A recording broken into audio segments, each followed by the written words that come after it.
সময়তে সব কিছু হয়।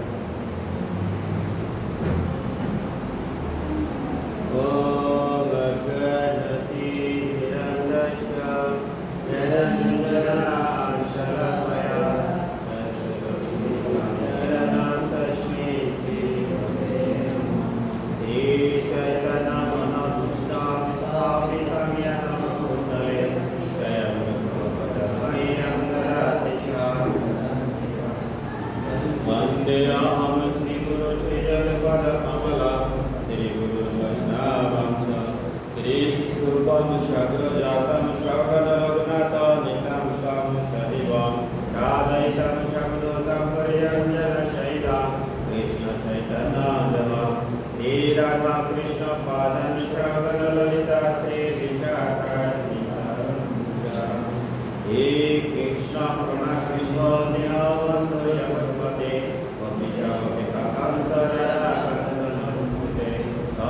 कांचन गौरांगी राधे वृंदावनेश्वरी केशवमनसुते देवी प्रणामि वाञ्छाकल्पतरुभ्यश्च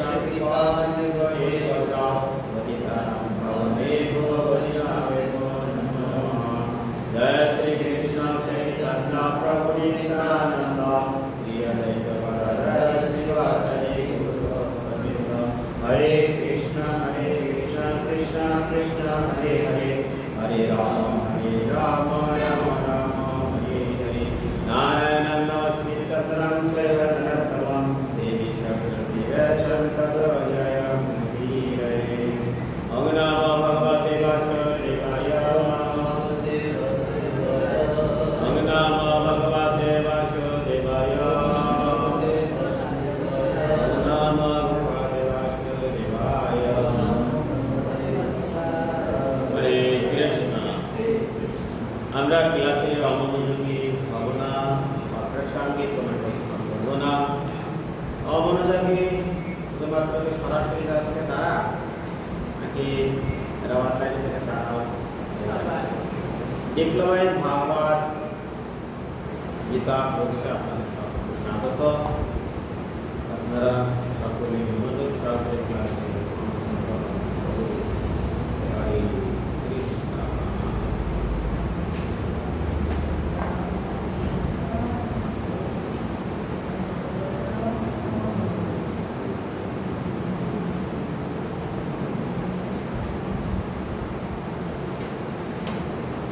আমরা যে প্রথম অধ্যায় শেষ করলাম, প্রথম অধ্যায়ের যে প্রশ্নগুলো ছিল আমরা কি সকলে গ্রহণ করেছি কি?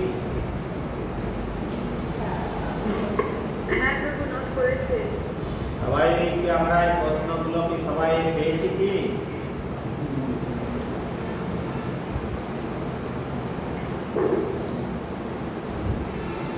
পেয়েছি কি?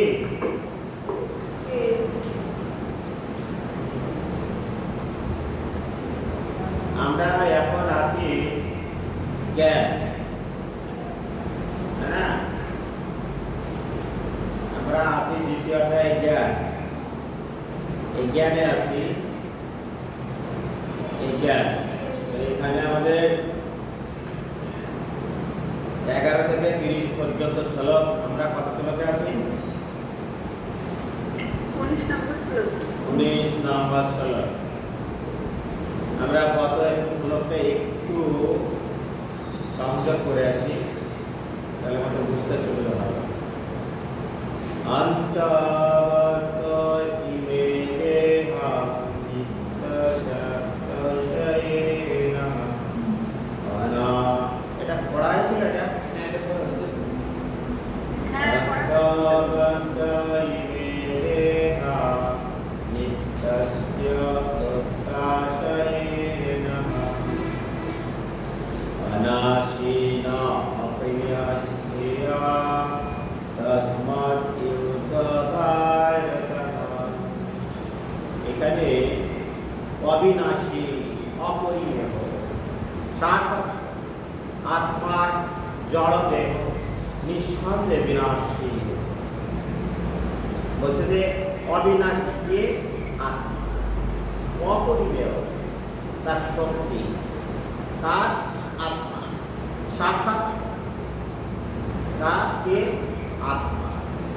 এই আত্মার যে দেহ নিঃসন্দেহে বিনাশ।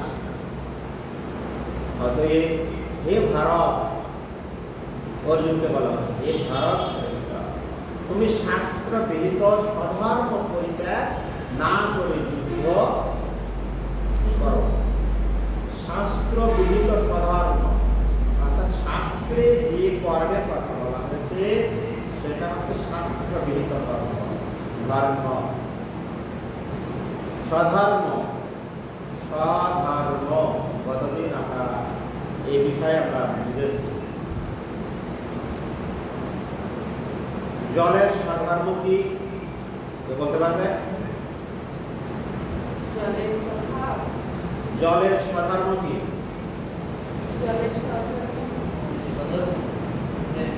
যে পাত্রে রাখা হয় সেই পাত্রে যে পাত্রে রাখা হয় সেই পাত্রে ধারণ করে, নিচের দিকে গড়িয়ে যায়, পিপাসা মেটায়। জলের স্বধর্ম। এখন যদি জল যদি চাই না আমি পিপাসা মেটা, আমি অগ্নির মতো তাপ দেবো, সম্ভব কি?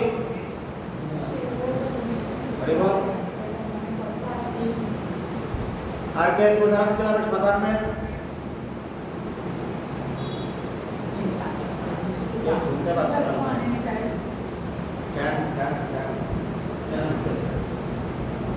সবাই কি শুনতে পাচ্ছে?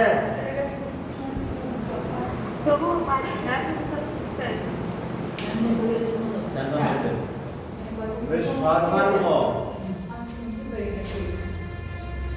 স্বধর্ম কে উদাহরণ দিতে পারবে কেউ? নিজের বিষয়ে যা প্রয়োজ্য দিতে পারবে? নিজের বিষয়ে যা কিছু প্রযোজ্য শাস্ত্রবিধি যা। অর্জুন ছিল ক্ষত্রিয়, ক্ষত্রিয়র কাজ কি? যুদ্ধ করা। এটা তার স্বধর্ম।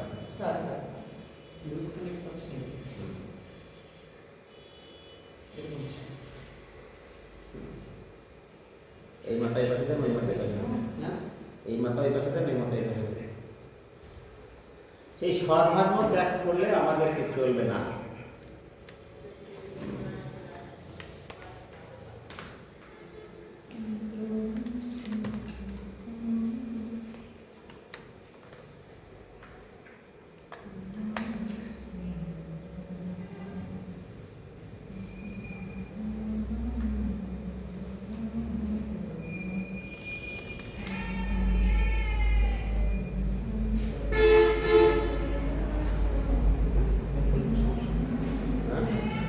কেবলের সমস্যা লেভেল আছে।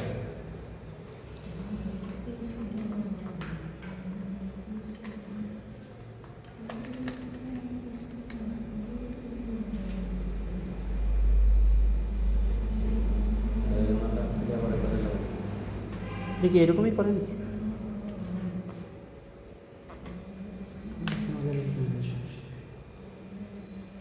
সবাই কি শুনতে পাচ্ছেন?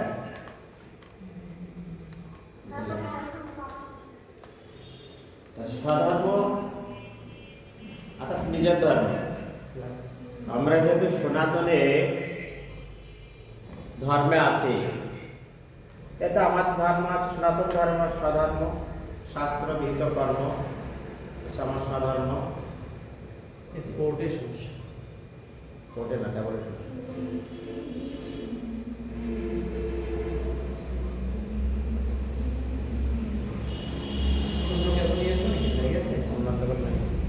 আরেকটা ছিল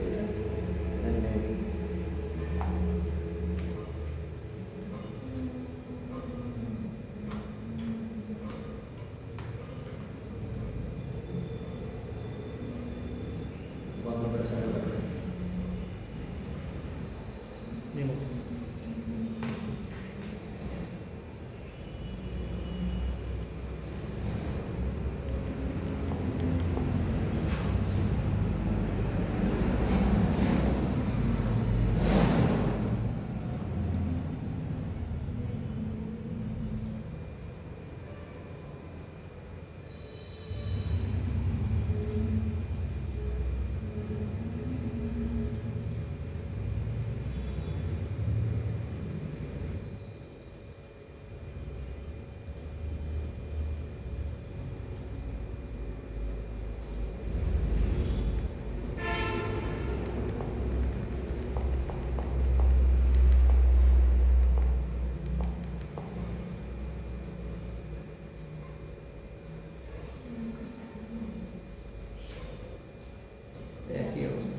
ঠিক কেমন না আরেকটা ছিল লাল কালার নাকি? এটা দিয়ে দিয়ে দেয়া।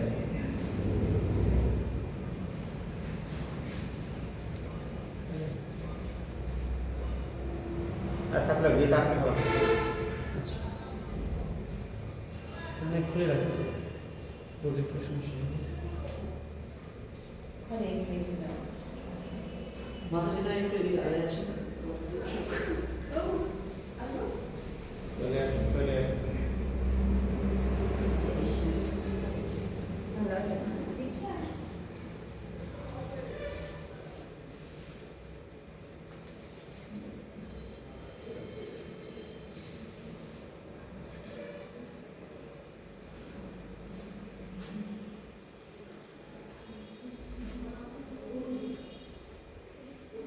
এই আত্মা আছে অবিনাশী, যার কোনো বিনাশ নেই, অপরিমেয় তার শক্তি পরিমাপ করা যায় না, শাশ্বত চিরাম, যার কোনো ধ্বংস নেই। আত্মার যে দেহ সেটা হচ্ছে জড়, আর জড় দেহ নিঃসন্দেহে বিনাশী। সেই কথা ভগবান শ্রীকৃষ্ণ অর্জুনকে জানিয়ে দিলেন আর বললেন, শাস্ত্র বিহিত যে কর্ম আছে সেটাই হচ্ছে আত্মার স্বধর্ম। তাহলে আত্মার স্বধর্ম কি আমরা জানি, যেহেতু ভগবান শ্রীকৃষ্ণের অংশ হচ্ছে আত্মা, সেহেতু আত্মার ধর্ম আছে ভগবানের সেবা করা, এটা হচ্ছে স্বধর্ম। যেহেতু অর্জুন ছিলেন ক্ষত্রিয়, তার স্বধর্ম ছিল যুদ্ধ করা। সেই ক্ষেত্রে সে যদি যুদ্ধ না করে, সেই ক্ষেত্রে তার আছে অধর্ম। অর্জুন কি চেয়েছে? সে ক্ষত্রিয় ধর্ম ত্যাগ করে ব্রাহ্মণের ধর্ম গ্রহণ করতে চেয়েছে। সে কি চেয়েছে? সে চেয়েছে যে শাস্ত্র বিহিত কর্ম বাদ দিয়ে ব্রাহ্মণের মতো সে বনে গিয়ে ভিক্ষাবৃত্তি ধারণ করতে চাইছে। হরে কৃষ্ণ।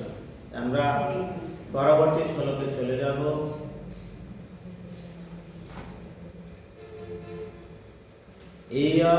এনং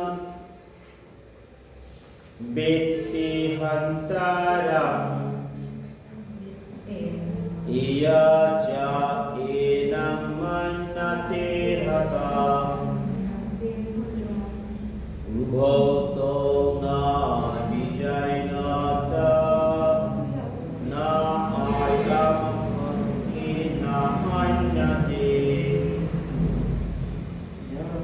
ইয়া এনং বেত্তি হন্তারম ইয়া চ এনং মন্যতে হতাম উভৌতো ন বিজয়ানিত না আয়ম হন্তি না হন্যতে। ক্লিয়ার?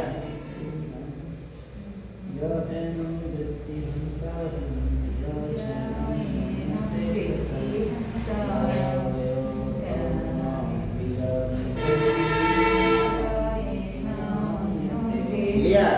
সবার উচ্চারণ ক্লিয়ার? ইয়া এনং বেত্তি হন্তারম ইয়া চ এনং মন্যতে হতাম উভৌতো ন বিজয়ানিত নায়ম হন্তি না হন্যতে। ক্লিয়ার? এরপর ক্লিয়ার আমাদের সকলে ক্লিয়ার? শুনতে পাচ্ছি না আমি? আমার এখানে খুব সাউন্ড হতো। আচ্ছা দেখতেছি।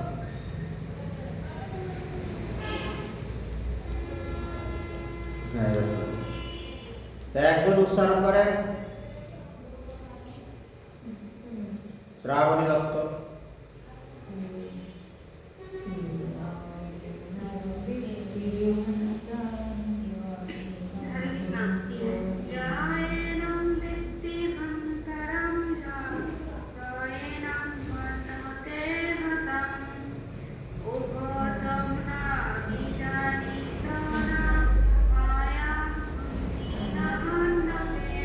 তিলোত্তমা, এখানে কি কি ভুল উচ্চারণ করেছে আপনি বলেন?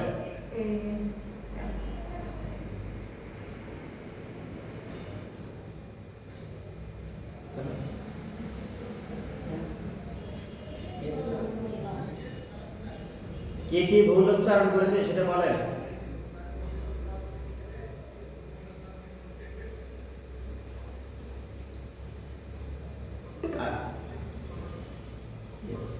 কে বলতে পারে? নীতিমাতা বলতে পারবে? হ্যাঁ প্রভু, বলেন।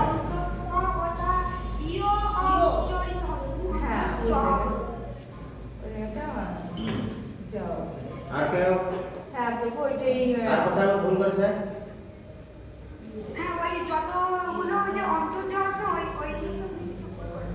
আচ্ছা, কে সঠিক করে বলতে পারবেন? তিলোত্তমা মাতাজি বলতে পারবেন?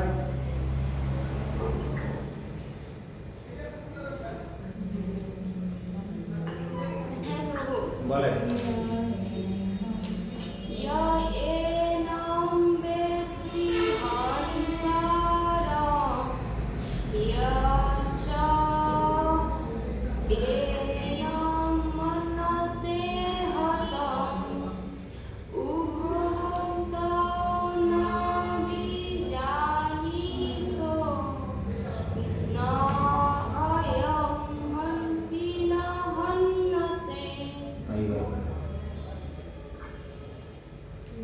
রাহুল প্রভু বলেন। या एनं वेत्ति हन्तारं या चैनं मन्यते हतम् उभौतो न विजानीतो नायं हन्ति न हन्यते। या एनं वेत्ति हन्तारं या चैनं मन्यते हतम् उभौतो न विजानीतो नायं हन्ति न हन्यते। শ্রাবণী দত্ত, ক্লিয়ার? হরে কৃষ্ণ। এখানে ভগবান শ্রীকৃষ্ণ অর্জুনকে বলছে যে যিনি জীবাত্মাকে হন্তা বলে মনে করে কিংবা যিনি একে নিহত বলে ভাবে, তারা উভয়ে আত্মার প্রকৃত স্বরূপ জানে। কারণ আত্মা কাউকে হত্যা করে না এবং কারোর দ্বারা নিহত হয় না। ভগবান শ্রীকৃষ্ণ অর্জুনকে বলছেন, কারণ ভগবান শ্রীকৃষ্ণ বুঝতে পেরেছে যে অর্জুন ভাবছে যে আমার সামনে যারা আছে তারা কি হত্যা করতে হবে, তারা নিহত হবে। কিন্তু ভগবান শ্রীকৃষ্ণ এই জিনিসটা অর্জুনের ক্লিয়ার করে দিল যে অর্জুন ভাবছে যে আমার সামনে যারা আছে তারা সবাই মারা যাবে। ভগবান শ্রীকৃষ্ণ ক্লিয়ার করার জন্য বলছে যে তোমার সামনে যারা আছে তারা কখনো মৃত্যুবরণ করবে না। অর্থাৎ আত্মাকে কখন হত্যা করা যায় না, আর আত্মা কাউকে হত্যা করতে পারে। এই বিষয়টি ভগবান শ্রীকৃষ্ণ তাকে ক্লিয়ার করে দিলেন। যখন কোনো দেহধারী জীব মারাত্মক অস্ত্রের দ্বারা আঘাতপ্রাপ্ত হয়, তখন জানতে হবে যে দেহের মধ্যে আত্মার মৃত্যু হয় না। আত্মা তখন তার সেই দেহে বাস করতে পারে, বাস করা অনুপযোগী বলে আত্মা তখন সেই দেহটি ত্যাগ করে। যারা মূর্খ তারা আত্মার এই দেহ ত্যাগ করাকে আত্মার মৃত্যু বলে মনে করে।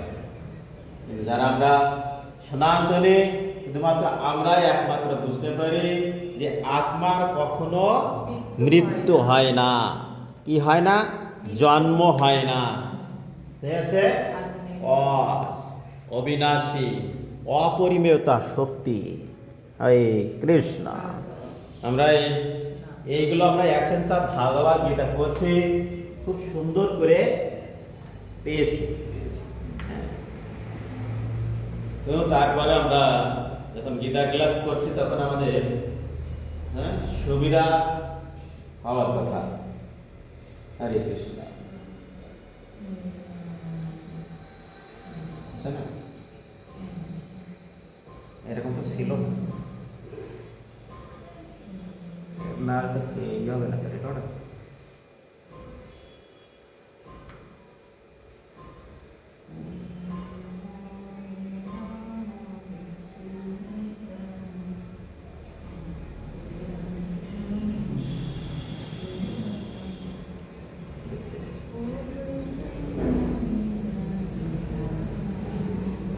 ল্যাপটপে স্ক্রিন রেকর্ড করে লাইন করা।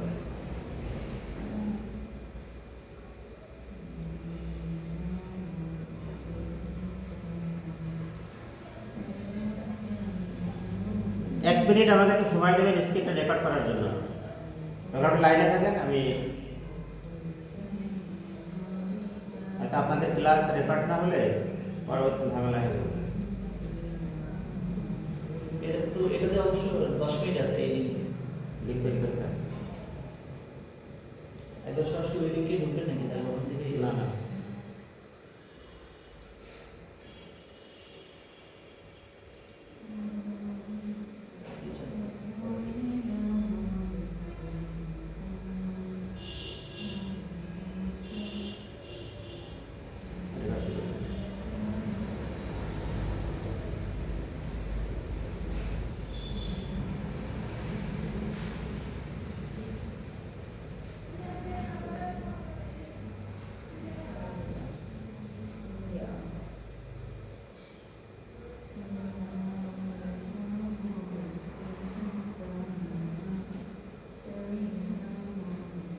বলছে আমাদের 20 নম্বর শ্লোক, অজয়াতে বিয়াতে বা আছে নাকি? এটা করবো ওই কি বলে অনুষ্ঠিত ছন্দে হবে না?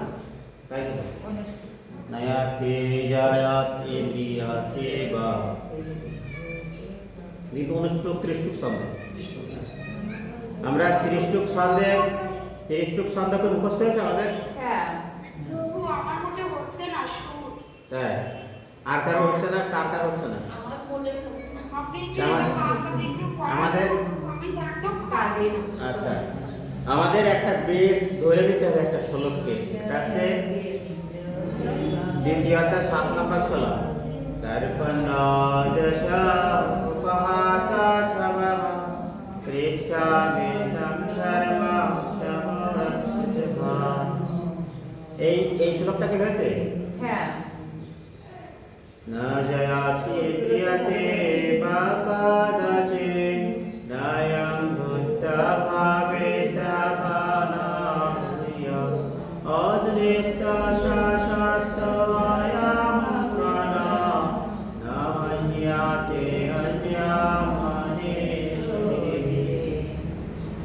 না জয়াসি প্রিয়তে বা কদাচিৎ নয়ং বুদ্ধ ভাবেতাভানায় অদ্বৈত শাশ্বতয়ং প্রাণা না হন্যাতে হন্যামনীষিণী। কেউ কি পারবেন? পারবো প্রভু, কিন্তু অত সুর হবে না। পারবেন? আমি তো পারি। বলেন।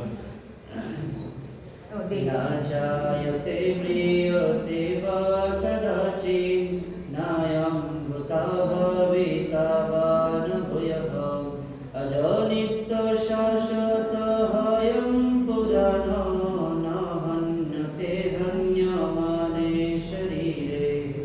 আর কারোর হবে? গল্প তো হয় তো। হ্যাঁ। চেষ্টা করে।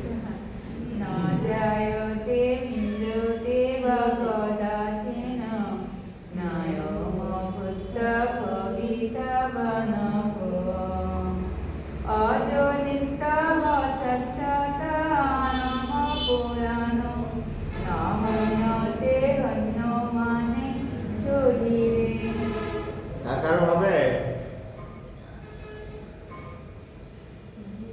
কারণ হবে না? মুখস্থ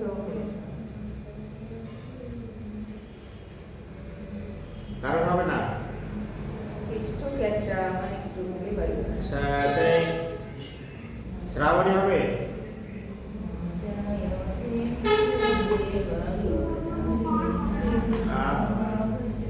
না জয়তে ক্রিয়াতে বা কদাচিৎ নায়ং মুক্তভাবে তবনভিয়া অস্নিত শাসত্তয়ামপ্রণা নন্যতে যন্নাম মনীশ্বরে না জয়তে ক্রিয়াতে বা কদাচিৎ নায়ং মুক্তভাবে তবনভিয়া অস্নিত শাসত্তয়ামপ্রণা নন্যতে যন্নাম মনীশ্বরে না জয়তে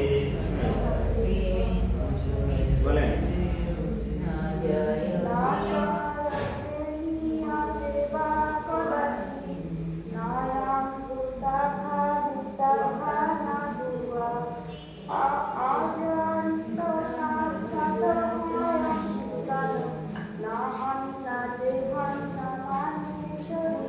অনেকটা ক্লিয়ার হয়েছে। হ্যাঁ, আরো প্র্যাকটিস করলে হয়ে যাবে। গোবিন্দভোগ হবে নাকি? না জয়তে প্রিয়াতে বা কদাচিৎ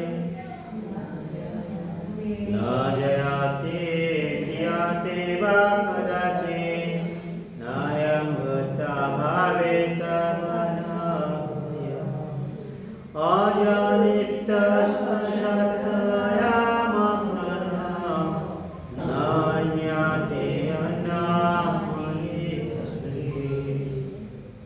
পূজা আছে নাকি? পূজা আজকে নাই মনে হয়। গোবিন্দবাবু ক্লিয়ার?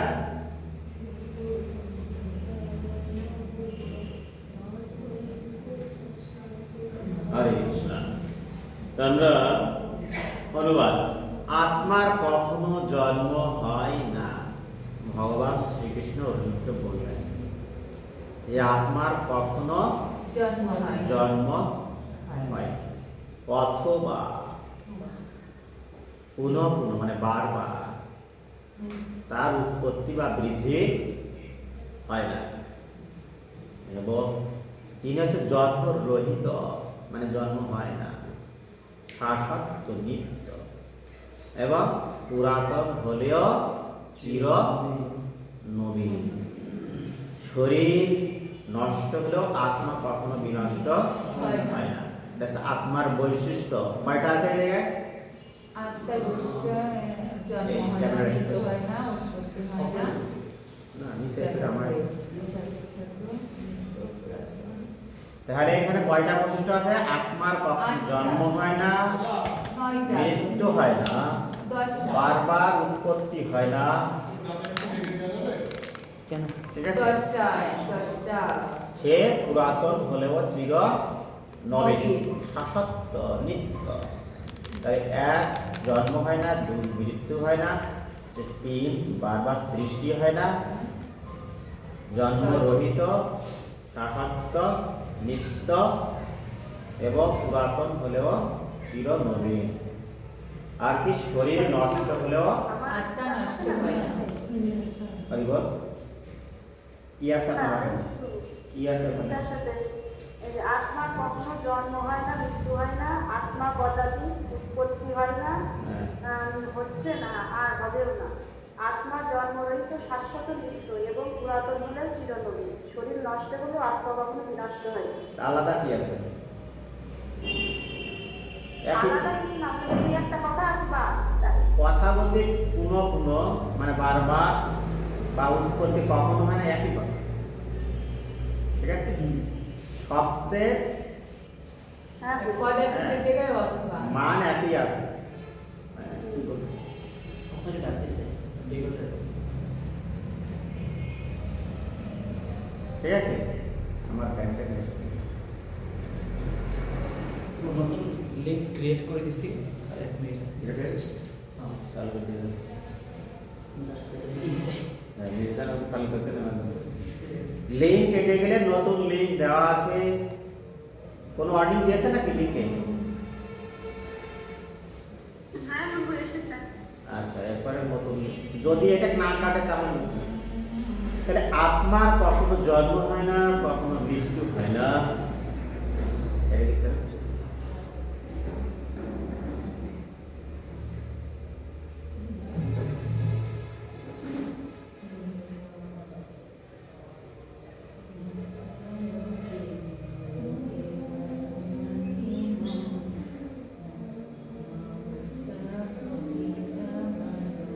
বলছে যে গুণগতভাবে পরমাত্মা ও তার পরম সাদৃশ অংশ জীবাত্মা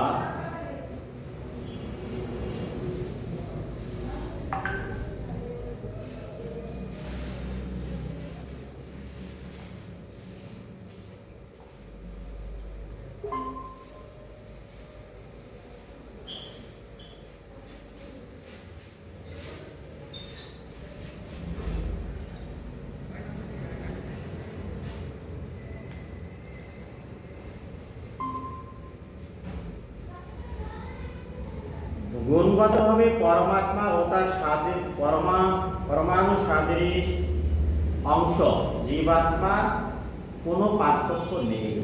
ভগবান শ্রীকৃষ্ণ অর্জুনকে বললেন, জড়দেহ যেমন পরিবর্তন হয়, আত্মার পরিবর্তন হয় না। তাই আত্মাকে বলা হয় কুটস্থ। আন্ডারলাইন করে গুণগতভাবে পরমাত্মা এবং তার অণু সদৃশ বা পরমাণু সদৃশ অংশ জীবাত্মার মধ্যে কোনো পার্থক্য নেই। তাহলে পরমাত্মা, ভগবান এবং জীবাত্মার মধ্যে গুণগতভাবে কোনো পার্থক্য নেই। এই কথাটা কি আমরা বুঝতে পেরেছি কি?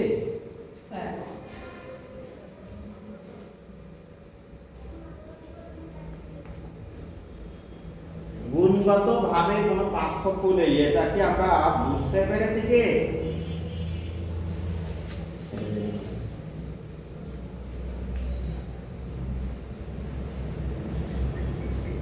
কথা বলে না, সবাই বুঝতে পেরেছে তাই তো?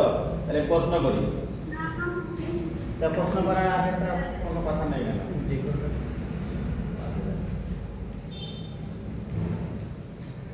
বলা আছে গুণগতভাবে পরমাত্মা এবং তার পরমাণু সদৃশ অংশ জীবাত্মার মধ্যে কোনো পার্থক্য নেই। এই কথাটাকে আমরা বুঝতে পেরেছি।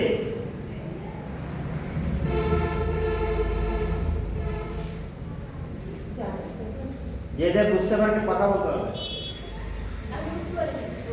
একজন। গুণগতভাবে পরমাত্মা এবং তার পরমাণু সদৃশ জীবাত্মার মধ্যে কোনো পার্থক্য নেই। কারণ পরমাত্মা ভগবান এবং জীবাত্মার মধ্যে কোনো পার্থক্য নেই। এটাকে আমরা বুঝতে পেরেছি কি? আসলে কি তাই? পেরেছি। আরে ভগবান শ্রীকৃষ্ণ আর জীবাত্মার মধ্যে কোনো পার্থক্য আছে না? তাহলে আমরাই ভগবান, তাই না? হ্যাঁ, আমরা তো ভগবানের অংশ, আমরা তার অংশ, আমরা পরমাণু সদৃশ, পরমাণুর মতো ভগবান, পূর্ণ ভগবান। আমি সেটাই বলছি, এখানে লেখা প্রবাদ লিখেছেন যে গুণগতভাবে পরমাত্মা এবং তার অংশসদৃশ জীবাত্মার মধ্যে কোনো পার্থক্য নেই। এটা কি ঠিক আছে? পরমাত্মা হচ্ছে বিভু আর জীবাত্মা হচ্ছে অন্য, তাই তো? এখন কথা হচ্ছে তাই যদি হয় তাহলে ভগবান শ্রীকৃষ্ণ আর জীবের মধ্যে পার্থক্যটা, আমরা যদি সোনার সাথে তুলনা করি, এক ভরি সোনা আর এক প্রতিও সোনা, গুণগতভাবে কি সোনার মধ্যে কোনো পার্থক্য আছে? না, না। এরকম এক ভরি সোনাতেও যে যে উপাদান আছে, এক ভরি সোনাতেও সেই একই উপাদান আছে। গুণগতভাবে কারোর মধ্যে কোনো পার্থক্য নেই, আকার দিক থেকে পার্থক্য আছে, তাই তো? অর্থাৎ বড় এক ভরি সোনাতে যে অলংকার তৈরি হবে, এক প্রতি সোনা থেকে সেই অলংকার তৈরি হবে না, না। ঠিক এই জায়গায় আমাদের পার্থক্য। ভগবান শ্রীকৃষ্ণ হচ্ছে বিভু আর আমরা হচ্ছে অন্য। গুণগতভাবে কোনো পার্থক্য নেই, কিন্তু আকার, শক্তি, ওই সকল দিক থেকে পার্থক্য রয়েছে। এই জন্য থেকে পরমেশ্বর ভগবান আর আমরা হচ্ছে ক্ষুদ্র জীব আত্মা। এটা কি বোঝাতে পেরেছি? এবার বুঝতে পারবেন কে কে?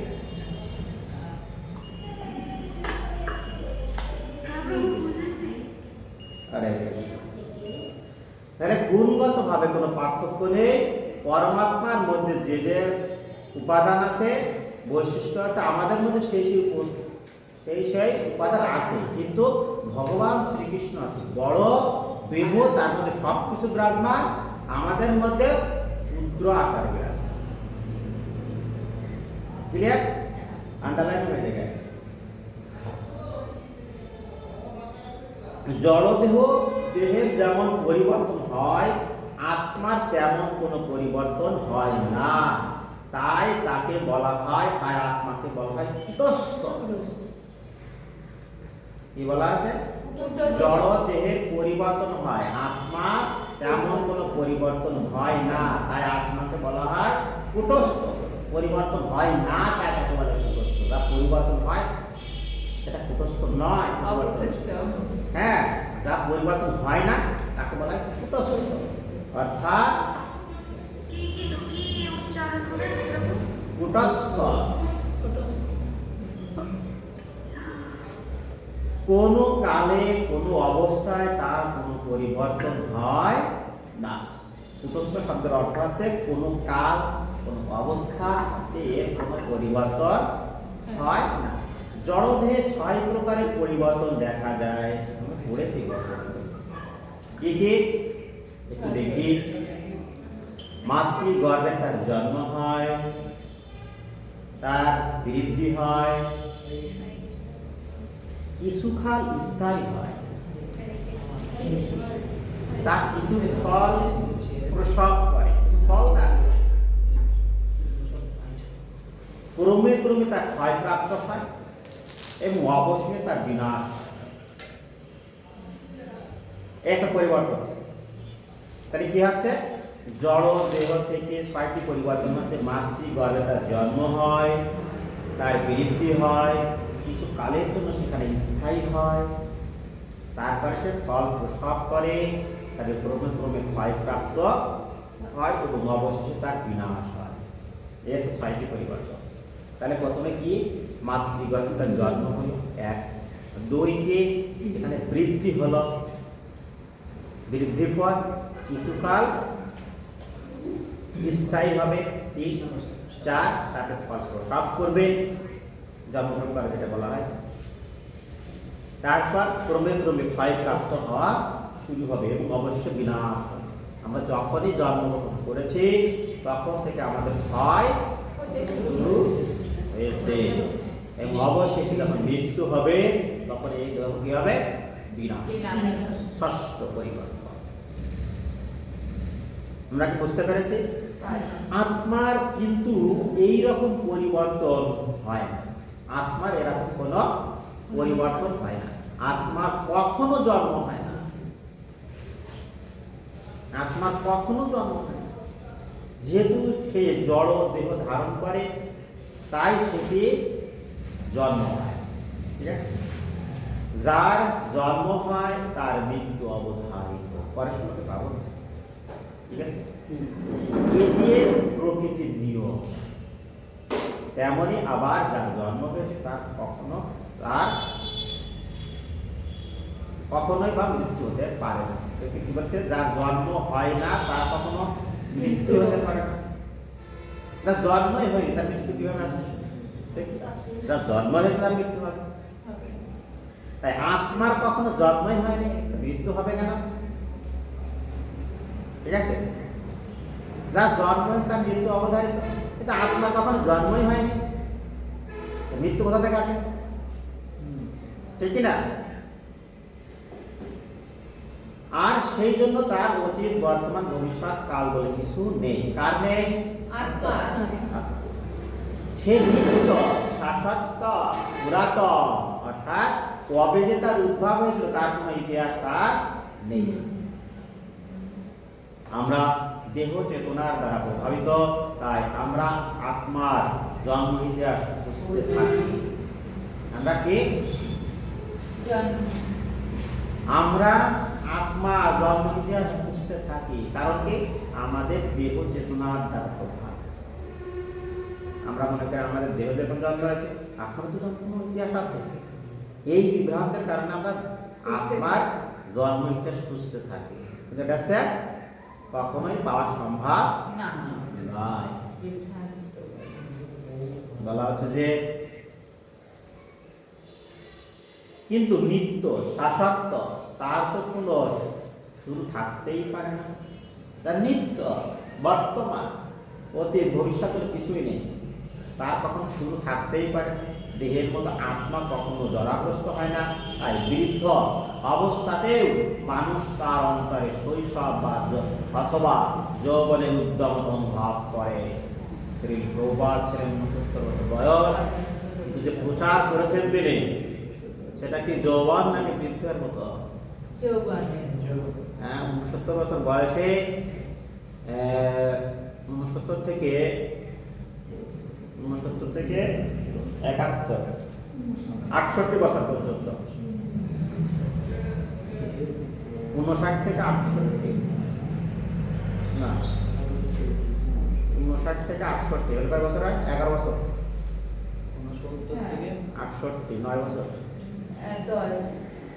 9-10 বছরে 14 বার পৃথিবী পরিভ্রমণ। 70 থেকে 70 থেকে 68 না 78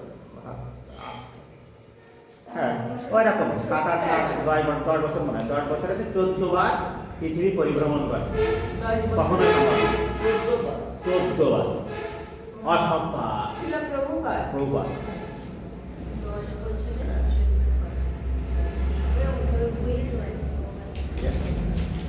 এইরকম ভাবে প্রভুপাদ যে আমরা যে মনে করি যে আত্মা যে এরকম বুঝতে পারছি যে আত্মা যে চিরনবীন, প্রভুপাদের দিকে খেয়াল করে আমরা বুঝতে পারি। প্রভুপাদকে ভিসা দিতেই চাইনি, আমেরিকার ভিসা চাহাতে ভিসা দিতেই চাইনি যে আপনি এই বৃদ্ধ বয়সে যে কি করবেন, কিন্তু অসুস্থ হয়ে পড়বেন। প্রভুপাদ বলছে আপনি আমার টিকিটটা দিন, বাকি ব্যবস্থা জনগণ করবে, কৃষ্ণ করবে। প্রভুপাদ সেখানে গিয়েছেন, সেখানে সনাতন ধর্মকে, কৃষ্ণকে প্রচার করেছেন। একটা পার্কে বসে তিনি কীর্তন করে সকলকে আকৃষ্ট করে সেখানে প্রচার করেছেন, যা একজন যুবকও পারেন। এই ক্ষেত্রে আমরা প্রমাণ পাই যে আত্মা যে চিরনবীন, তা প্রভুপাদের দিকে আমরা প্রভুপাদ থেকে প্রমাণ পাই। এগুলো সুন্দর করে পড়বেন। হরে কৃষ্ণ। এইবার আমরা চলে আসলাম 21 নম্বর শ্লোক, তাই তো? হ্যাঁ। বেদ অবিনাশীনম নিত্যম ইয়া এনাম অজম অব্যয়ম কথম সা পুরুষা পার্থ পার্থকম ঘাতয়াতি হন্তি। এটা পাঠ করে ভেঙে নিতে হবে, তাহলে হবে। বেদ অবিনাশী নিত্যম ইয়া এনাম অজম অব্যয়ম কথম সা পুরুষः পার্থ কম ঘাতয়াতি হন্তিকাম। বেদ অবিনাশীনম নিত্যম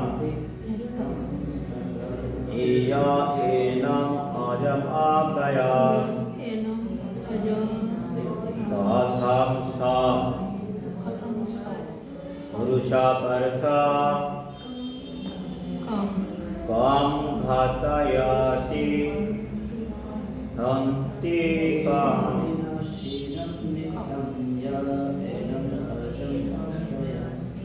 বেদ অবিনাশী নিত্যম ইয়া এনাম অজম অব্যয়ম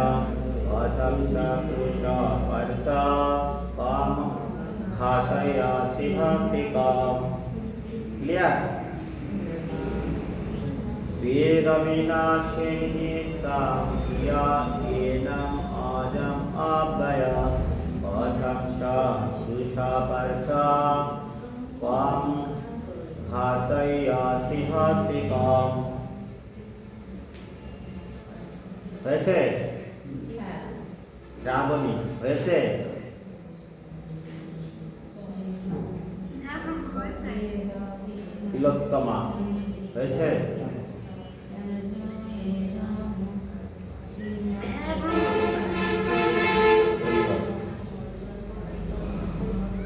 গোবিন্দবাবু হয়েছে? গোবিন্দবাবু তো আত্মা হয়ে গেছে। মৃদু হয়েছে? হ্যাঁ বিবল। মাতাজি কই? মাতাজি কই? ও বিবল। আমরা হে পার্থ, যিনি এই আত্মাকে অবিনাশী, শাশ্বত, জন্মরহিত, অব্যয় বলে জানেন, তিনি কিভাবে কাউকে হত্যা করতে পারে? তিনি কিভাবে কাউকে হত্যা করতে বা হত্যা করাতে পারে? কিভাবে কাউকে হত্যা করতে পারে অথবা হত্যা করাতে পারে? কিভাবে? তাহলে একটা প্রশ্ন এসে যায়, প্রভু যদি হত্যায় যদি না হয় তাহলে মাছ মাংস খেলে সমস্যা নেই, হত্যা তো হচ্ছে না, ঠিক কিনা? হরে কৃষ্ণ। এই প্রশ্ন আসে কিনা? হ্যাঁ, এই প্রশ্ন হচ্ছিল না? হ্যাঁ এই প্রশ্ন আমার মধ্যে আসছিল। তা আমি তো জানি কার মনে কি প্রশ্ন আসবে। প্রভু অন্তর্যামী হয়ে গেছে। হ্যাঁ, যদি এই হয় যে হত্যা কিভাবে আত্মা হত্যা করতে পারে, এখানে আত্মার কথা বলা হয়েছে, দেহের কথা নয়। বলা আছে আত্মা হচ্ছে অবিনাশী, আত্মার জন্ম হয় না মৃত্যু হয়। এটা আত্মার কথা বলা হয়েছে, দেহের কথা নয়। মৃত্যু শব্দের অর্থ হচ্ছে দেহ থেকে আত্মাকে সরিয়ে দেওয়া, এটা হচ্ছে মৃত্যু। আর এখানে শুধুমাত্র আত্মার কথা বলা হয়েছে। আত্মাকে কিভাবে হত্যা করা যায় বা করা হত্যা হয় বা হত্যা করা হয়, আত্মার কথা বলা হয়েছে। আমি কি ক্লিয়ার বোঝাতে পেরেছি? জীবের কথা বলা হয়নি, আত্মার কথা বলা হয়েছে। আমি বোঝাতে পেরেছি? আত্মা যেহেতু অবিনাশী, আত্মাকে কখন হত্যা করা যায় না, বা কারোর দ্বারা আত্মাকে হত্যা করা যায়, কিন্তু জীবকে হত্যা করা যায়। জীবকে হত্যা বলতে কি? আত্মাকে জোর করে সরিয়ে দেওয়া। এটা হচ্ছে দেহ থেকে আত্মাকে জোর করে সরিয়ে দেওয়াকে বলা হয় হত্যা। আর দেহ যখন অকেজ হয়ে যায়, আত্মা যখন আপনা থেকে দেহ ছেড়ে চলে যায়, সেটাকে বলা হয় মৃত্যু। আমি বোঝাতে পেরেছি? বুঝেছে কি? তা অন্ধ কাকে বলে? অন্ধ কাকে বলে? যে চোখে দেখতে পারে না।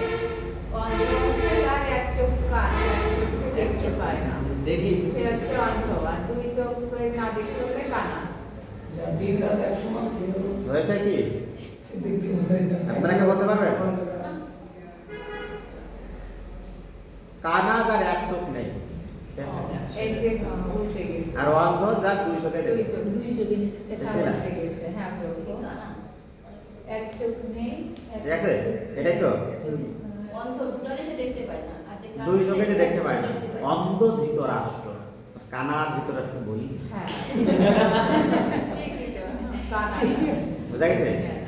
অন্ধ যার দুই চোখে দেখতে পায় না, আর কানা যে এক চোখে দেখতে পায়। ঠিক আছে? ঠিক তেমনই এই জায়গা আছে আত্মা হচ্ছে অবিনাশী, অর্থাৎ দেহ থেকে যখন আত্মাকে জোর করে সরিয়ে দেওয়া হয়, সেটাকে বলা হয় হত্যা। দেহ থেকে আত্মাকে সরিয়ে দেওয়াকে জোর করে হত্যা বলা হয়। জোর আর যখন আত্মা দেহকে বসবাসের স্থান না মনে করে দেহ পরিবর্তন করে স্বাভাবিক অবস্থা, সেটাকে বলা হয় মৃত্যু। তাহলে কি জীব হত্যা করা যাচ্ছে কি? না না আরে কৃষ্ণ, এরকম ভাবে আমরা যদি নিজে নিজে যখন গীতা পড়বো এরকম প্রশ্ন আসবে, প্রশ্ন সেগুলো সমাধান আমরা পাই না। যখন পাই না তখন আমরা বিভ্রান্ত হয়ে পড়ি। হরে কৃষ্ণ। সব কিছুরই যথার্থ উপযোগিতা আছে। যিনি পূর্ণ জ্ঞান সম্পন্ন তিনি জানেন কোন জিনিস কোথায় কিভাবে নিয়োগ করলে তা সৎ ব্যবহার করা হবে। প্রশ্নের উত্তর কি পাওয়া যাচ্ছে এখানে? যে ব্যক্তি কিছু যথার্থ উপযোগিতা বোঝে, আত্মা এবং দেহ সম্পর্কে ভালো করে জানে, কখন মৃত্যু হয় কখন হত্যা হয় প্রকৃতভাবে জানে,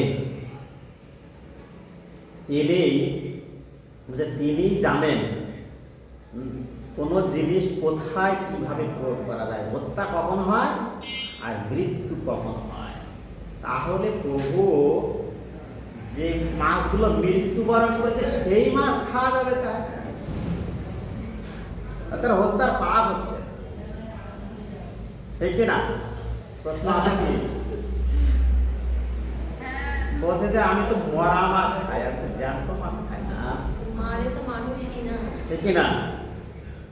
যে মাছগুলো মরে গিয়েছে সেই বলা হচ্ছে যে ব্যবহার করছে তার কারণে তাকে হত্যা প্রাপ্ত হতে হয়েছে। আমরা যখন পেয়েছি 6টি হত্যার কথা আমরা পেয়েছি, তাই না? এসেন্স অফ ভগবান গীতা করছে কি পেয়েছি? যে ধরে আনে, যে কিনে আনে, যে বাসনা করে, যে রান্না করে, যে পরিবেশন করে, যে খায়, হ্যাঁ, যে অনুমতি দেয়, আজকে না আজকে হবে, আজকে কাশ্মীর হবে, ঠিক আছে? এই সকল 6 জনে সম অপরাধে অপরাধী। তাহলে কি কখনো মরা মাছও কি খাওয়া যাচ্ছে? না। হরে কৃষ্ণ প্রভু। হরে কৃষ্ণ। যদি কেউ খেতে না চায়, জোর করে কিন্তু করতে না চায়, যদি জোর করে করানো হয় সে কি অপরাধী বেশি? 100 বার বেশি না সমান অপরাধ। ঠিক আছে? যে করতে না চায় কিন্তু তবু জোর করে করানো হয় তাকে। তা ডাবল, দুজনের পাপ একজনে নিয়ে লাগবে, কিন্তু পাপ হবে। ঠিক আছে? দুজনের পাপ একজনকে নিয়ে লাগবে, এটা। তারপরে এগিয়ে চলা হবে। কৃষ্ণ প্রভু, হরি বল।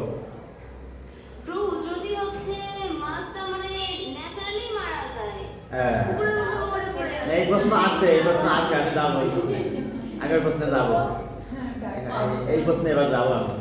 হ্যাঁ, এই প্রশ্ন তারা করবে, তা আমি তো নিজে থেকে মারছি না, পুকুরে মরে আছে, সেজন্য সেটা খেলে তো কোনো অপরাধ নেই, কি না? তা সেই ক্ষেত্রে তমগুণে আচ্ছায়া দিত, ঠিক আছে? শাস্ত্রে যেটা নিষেধ করা হয়েছে যে যেটা ভগবানকে দেওয়া যাবে সেটা আমরা গ্রহণ করতেই পারি না, যা ভগবান গ্রহণ করবে না তা আমরা গ্রহণ করতেই পারি না, ঠিক না? পত্রাং পুষ্পাং ফলাং তলাং রোমে ভক্তা প্রজা নবমাতে পাবো আমরা, এগুলো আমরা পাবো, সেটা কোনো মতেই গ্রহণ করার যোগ্য নয়। যা ভগবান গ্রহণ করতে পারে তা আমরা গ্রহণ করতেই পারি না, ক্লিয়ার? আরো একটা বিষয়, তামসিক কর্ম যত হয় অচেতন, এগুলো তামসিক কর্ম খাওয়া, তামসিক খাওয়া যা শাস্ত্রে বর্জন করা হয়েছে, ক্লিয়ার? আর কোনো এই বিষয়ে কোনো প্রশ্ন আছে?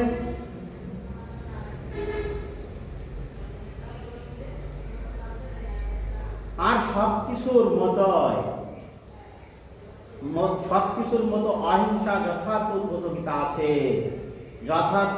যিনি যথার্থ জ্ঞানী তিনি জানেন কোথায় কখন কিভাবে হিংসা প্রয়োগ করতে হয়। বিচারক যখন আসামিকে খুনের জন্য দোষী সাব্যস্ত করে প্রাণদণ্ড দেন তখন হিংসাত্মক কাজ করেছেন বলে বিচারককে এই অভিযুক্ত করে না, কারণ তার কারণ হচ্ছে তিনি বিচারের রীতি অনুযায়ী এই দণ্ড দিয়ে থাকেন, এতে বিচারকের কোনো পাপ হয় না। মানব সমাজের শ্রেষ্ঠ নীতিশাস্ত্র সংহিতাতে খুনিকে প্রাণদণ্ডে দণ্ডিত করার নির্দেশ দেওয়া আছে। হয়েছে। ঠাকুমা পড়ে দেবে। কারণ এই শাস্ত্রে পাওয়ার ফলে সে খুনির মহাপাপের ভার লাঘব হয়, পরবর্তী জীবনে তাকে আর তার ফল ভোগ করতে হয় না। ঠিক আছে, তাহলে আমাদের সকলকে একটা ফাঁসি দিতে ভালো হয়। এই জন্মে যা পাপ ছিল পাবার পরবর্তী আর ভোগ করা লাগতো না, ঠিক না? এরকম কিছু সময় সময় তো তাই মনে হয়। হ্যাঁ। হরে কৃষ্ণ। আমরা 22 নম্বর শ্লোকে আমরা চলে আসলাম। প্রভু এখানে যেমন মধু সংহিতাতে লেখা আছে খুনিকে প্রাণদণ্ডে দণ্ডিত করার নির্দেশ দেওয়া হয়েছে। এখন সেক্ষেত্রে এতে কি পাপের ভাগী হবে না? অবশ্যই। তো তাহলে নির্দেশ কি? তাহলে যারা ফাঁসি দেওয়া হয় তার পাপ কিন্তু লাঘব হয়ে যায়, পরবর্তীতে তার কিন্তু ওই পাপ কিন্তু লাঘব হয়ে যায়। আর এই মৃত্যুদণ্ডের নির্দেশ তো আছে। ভগবান শ্রীকৃষ্ণ কাকে দিয়েছেন? কাকে কাকে দিয়েছে? আততায়ী আততায়ীদের দিয়েছে। যেমন রাবণকে দেওয়া হয়েছে মৃত্যুদণ্ড, কংসকে, কংসকে দেওয়া হয়েছে, শিশুপালকে দেওয়া হয়েছে। জরাসি, হ্যাঁ, ভগবান শ্রীকৃষ্ণ নিজাতে যাদেরকে মেরেছে সব মৃত্যুদণ্ড ভগবান শ্রীকৃষ্ণ নিজা। হ্যাঁ, এটা নয় ভগবান মারছে, কিন্তু সেক্ষেত্রে এই রুলসটা কি আমরা ফলো করতে পারি? হ্যাঁ, অবশ্যই। ধৃতরাষ্ট্র, হ্যাঁ, বিশ্বদেব বলছেন ধৃতরাষ্ট্র যেহেতু রাজা, যদিও সে অন্যায় করছে, রাজার আদেশ ভগবানের আদেশ ছিল, তাই রাজাকে সবসময় ধার্মিক ধার্মিক ধার্মিক হতে হয়। তাতে তার কোনো পাপ হয় না। হ্যাঁ, ধার্মিক হলে শুধু সে পাপ যদি, হয়ই না। হ্যাঁ অবশ্যই, রাজাকে আর প্রথম আগে নরকে যেতে হয়, অনেক পাপ তাকে করা লাগে। আচ্ছা, পাপ হয়। এটা উদার হওয়া, উদারের জন্য আমি সকলে পালন নিজে ভোগ করে সকলকে আমি শান্তিতে রাখতে চাই। রাজা এরকম উদার না। ধৃতরাষ্ট্রের কাছে প্রশ্ন করেছিলেন মহারাজ যুধিষ্ঠির যে ওই জায়গায় একটা রীতি আছে, আমাদের এখন হয় না তো এগুলো, যে সর্বপ্রথম বর্ষা শুরু হওয়ার সিজনে লাঙল রাজা আগে লাঙল দিবেন। কেন লাঙল দিবেন? মাটিতে গর্ভস্থ যে সমস্ত জীবজন্তু বলে পোকামাকড় আছে তারা মৃত্যুপ্রাপ্ত হবে লাঙল দিলে। এই লাঙল দিলে যে পাপ হবে, এই পাপ কে নেবে? রাজা নিতে হয়। এই জন্য রাজা আগে লাঙল দেয়, তারপরে প্রজারা চাষ শুরু করে। এই নীতি ছিল, এখন তো তার নেই। প্রথম শুনলাম এটা। মহারাজ যুধিষ্ঠির এই কথা প্রশ্ন করেছিল, কোন ছাড়া না? হ্যাঁ, ধৃতরাষ্ট্রের কাছে।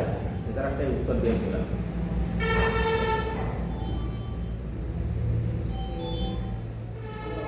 না, তাকে তো পরিবর্তন করার জন্য কিছু উপদেশও দেওয়া যেতে পারে। কি? মানে তার হয়তো যেসব আততায়ী ব্যক্তি তাদের পরিবর্তন করার জন্য। যখন সে আশ শুনছে না, হ্যাঁ অবশ্যই বলা হয়েছে কলিকাতায় একবার কেউ তো যারা শিশুপাল করতে একবার তাকে করা হয়নি, 100 বার তাকে সংশোধন করার জন্য বলা হয়েছে, করে। এখন বলা হচ্ছে যে অনাবৃত পাপ করেই যাচ্ছে, তাকে থামানো যাচ্ছে না, তার উপকারের জন্য হত্যায় তার উপকার, হত্যায় তার জন্য উপকার, মৃত্যুদণ্ড তার জন্য উপকার। এখন তাকে যে মৃত্যুদণ্ড দেওয়া হলো, যেমন শিশুপালের যে এই 100টা যে ভুল করছে, এর ফল কি সে পরবর্তী জন্মে পাবে? না, ভগবানের মৃত্যুদণ্ড পানি তার না, এটা ভগবান তাকে মৃত্যুদণ্ড দিয়েছে বলে এইটা কথা না, মানে অন্যদের নর্মাল যারা কেউ যদি দেয়। একটার বদলে একটা মৃত্যুদণ্ড, একটার বদলে একটা। 1 লক্ষ ছাগল বলি দিয়েছে সর্বনাশ, শাস্ত্রে আছে। 1 লক্ষ যদি ছাগল বলি দেয় সে আছে সর্বনাশ। গালি মারছে। কিন্তু কথা আছে, পরবর্তী শ্লোকে বলছে তোমার ওই 100 বার ছাগল হতে হবে, ওই ছাগল মানুষের তোমাকে হতে হবে। ঠিক আছে, ঠিক আছে ঠাকুমা। মানে একদম वसंसे जीर्णानि यथा विहाय नवानि गृह्णाति नरः परणे तथा शरीराणि विहाय जीर्णान्यानि संयाति नवानि वसंसे जीर्णानि यथा विहाय नवानि गृह्णाति नरः पराणि तथा शरीराणि विहाय जीर्णान्यानि संयाति नवानि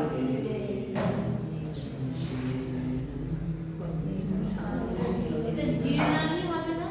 जीर्णानि वसंसि जीर्णानि यथा विहाय नवानि गृह्णाति नरः पराणि तथा शरीराणि विहाय जीर्णान्यानि संयाति नवानि क्लियर হ্যাঁ মুখস্থ তো শুনো হ্যাঁ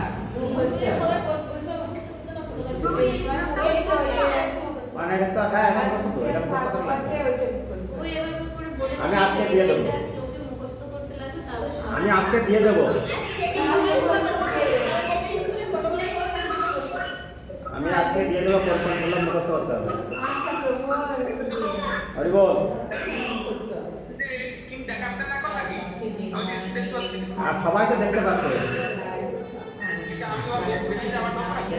আবার বেড়ে যাওয়ার দরকার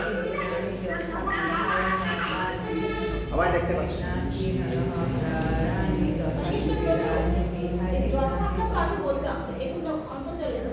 ইয়া ইয়া ইয়া ইয়া ইয়া কই কোন জায়গায় वसंसि जीर्णानि यथा यथा विहाय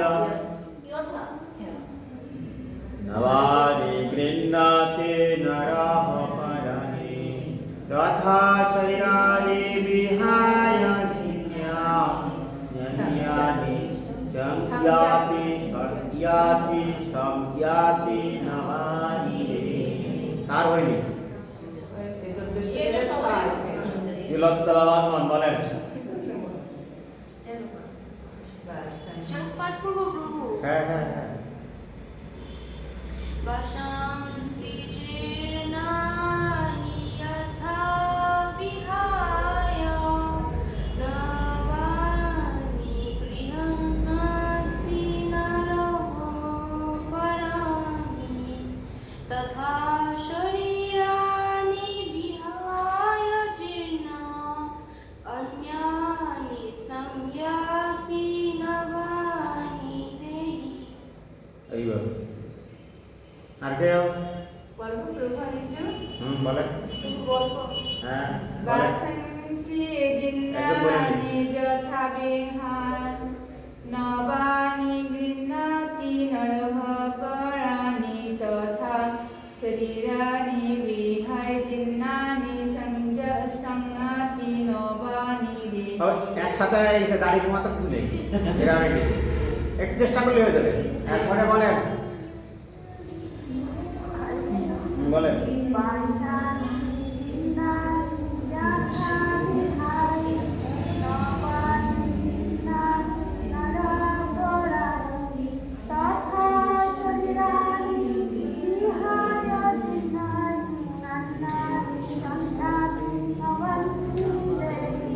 হ্যাঁ চেষ্টা করলে হয়ে যাবে বলেন ওই যে এখানে যে বাসংসিটা ওই যে দন্ত আমরা? প্লাস তবে আবু বলেন হরে কৃষ্ণ প্রভু এখানে যে দন্ত শাস্ত্রে সোয়া হয়ে যাওয়া না বলেন। দন্ত শাস্ত্র থাকলে সোয়া वसंसि जीर्णानि यथा विहाय नवानि गृह्णाति नरः पराणि तथा शरीराणि विहाय जीर्णान्यानि संयाति नवानि देहि না সুন্দর আছে প্রভু আর কেউ ঠাকুমা বলবেন বলবেন প্রভু আমারটা কি হয়েছে প্রভু হ্যাঁ হয়েছে আর প্র্যাকটিস করা লাগবে মিতু হবে মিতু মাতাজি হরে কৃষ্ণ প্রভু আমি বলেন। বাসাংশী চিন্নানি জন্না বিহায় রমণী বিহারামি নরপুরাণী তথা শরীরাণি বিহায় জেলানি অন্নানি সঞ্জাতি নবানি দেহি। আপনি কোন জায়গায় ভুল বলেছেন বলেন তো? আপনাকে উত্তর করতে হয় না? আর দন্তস্ব হ্যাঁ তো সার অন্তর্জা হ্যাঁ এক কবে হবে? অন্তর্দশায় স্বা ঠিক আছে, মৃত্যু মাতাজি হবে। হবে তা আমি এখন বলবো না। বা এইখান থেকে আপনি ছাড়া কেউ নেই, আপনার গৃহে আপনি ছাড়া কেউ নেই, মনে করেন যে কেউ নেই। বলছে মানুষ যেমন জীর্ণ বস্ত্র পরিত্যাগ করে নতুন বস্ত্র পরিধান করে, দেহীও দেহী মানে আত্মা, আত্মাও তেমনই জীর্ণ শরীর ত্যাগ করে নতুন দেহ ধারণ করে। ভগবান শ্রীকৃষ্ণ অর্জুনকে বললেন, হে অর্জুন, তুমি যে মনে করছো তোমার সামনে যারা আত্মীয় স্বজন আছে এরা সব দেহ, তুমি তাদেরকে আত্মা মনে করো, তাহলে কি হবে? ঠিক আমরা যেমন পুরাতন বস্ত্র ত্যাগ করে নতুন বস্ত্র ধারণ করি, অত্যন্ত আনন্দ হয়, ঠিক তেমনই তোমার সামনে যারা আছে জরাগ্রস্ত পাপ আত্মা মানে পাপ দেহ নিয়ে দাঁড়িয়ে আছে, তাদেরকে তুমি নতুন দেহ ধারণ করার সুযোগ করে দেয়, এতে আনন্দই হওয়ার কথা। কেন শোকাগ্রস্ত হচ্ছে? পারমাণবিক জীবাত্মা যে এক দেহ ছেড়ে আর এক দেহে ধারণ করে তা সর্বস্বীকৃত তত্ত্ব। তবুও আধুনিক যুগে কিছু বৈজ্ঞানিক আত্মার অস্তিত্বে বিশ্বাস করে, অথচ হৃদয় থেকে কেমন করে শক্তি সঞ্চালিত হয় তা বুঝতেই পারে না। কিন্তু তারাও স্বীকার করতে বাধ্য হয় যে প্রতি মুহূর্তে দেহের পরিবর্তন হচ্ছে। কতদিন আমরা বলেছি ব্লাড প্রেশার, ব্লাড প্রেশার, তার সময় রক্তকণিকা সৃষ্টি হচ্ছে, অনুচক্রিকা সৃষ্টি হচ্ছে, 120 দিন পর 120 দিন পর এটা পরিবর্তন হচ্ছে। এইভাবে সে পরিবর্তন করে চলেছে। আমরা গতদিন আমরা জেনেছি এই অনুচক্রিকা বিষয়ে আমরা অনেক কিছু জেনেছি।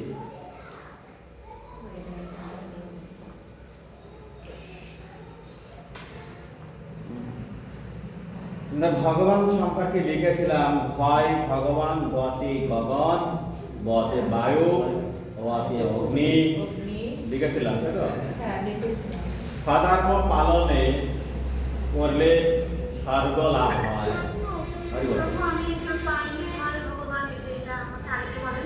ভয় ভগবান পাইনি, তো অনেক কয়েকটা আগে ক্লাস আপনি ছিলেন তো শেষ পর্যন্ত। না প্রভু, ভগবান ভতে ভূমি, গতে গগন, বতে বায়ু, আর এই যে আকার আছে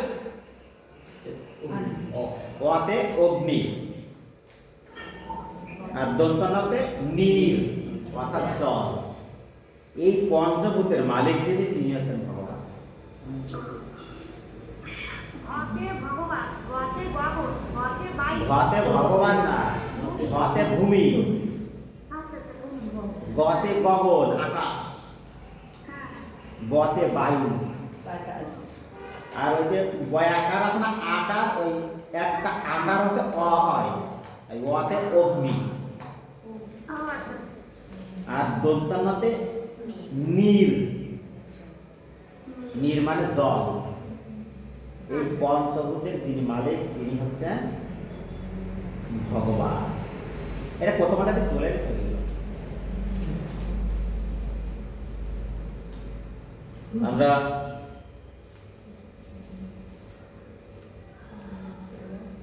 আত্মার চেতনা আছে, এটা আমরা দ্বিতীয় অধ্যায় 17 নম্বর শ্লোকে পেয়েছি, তাই তো?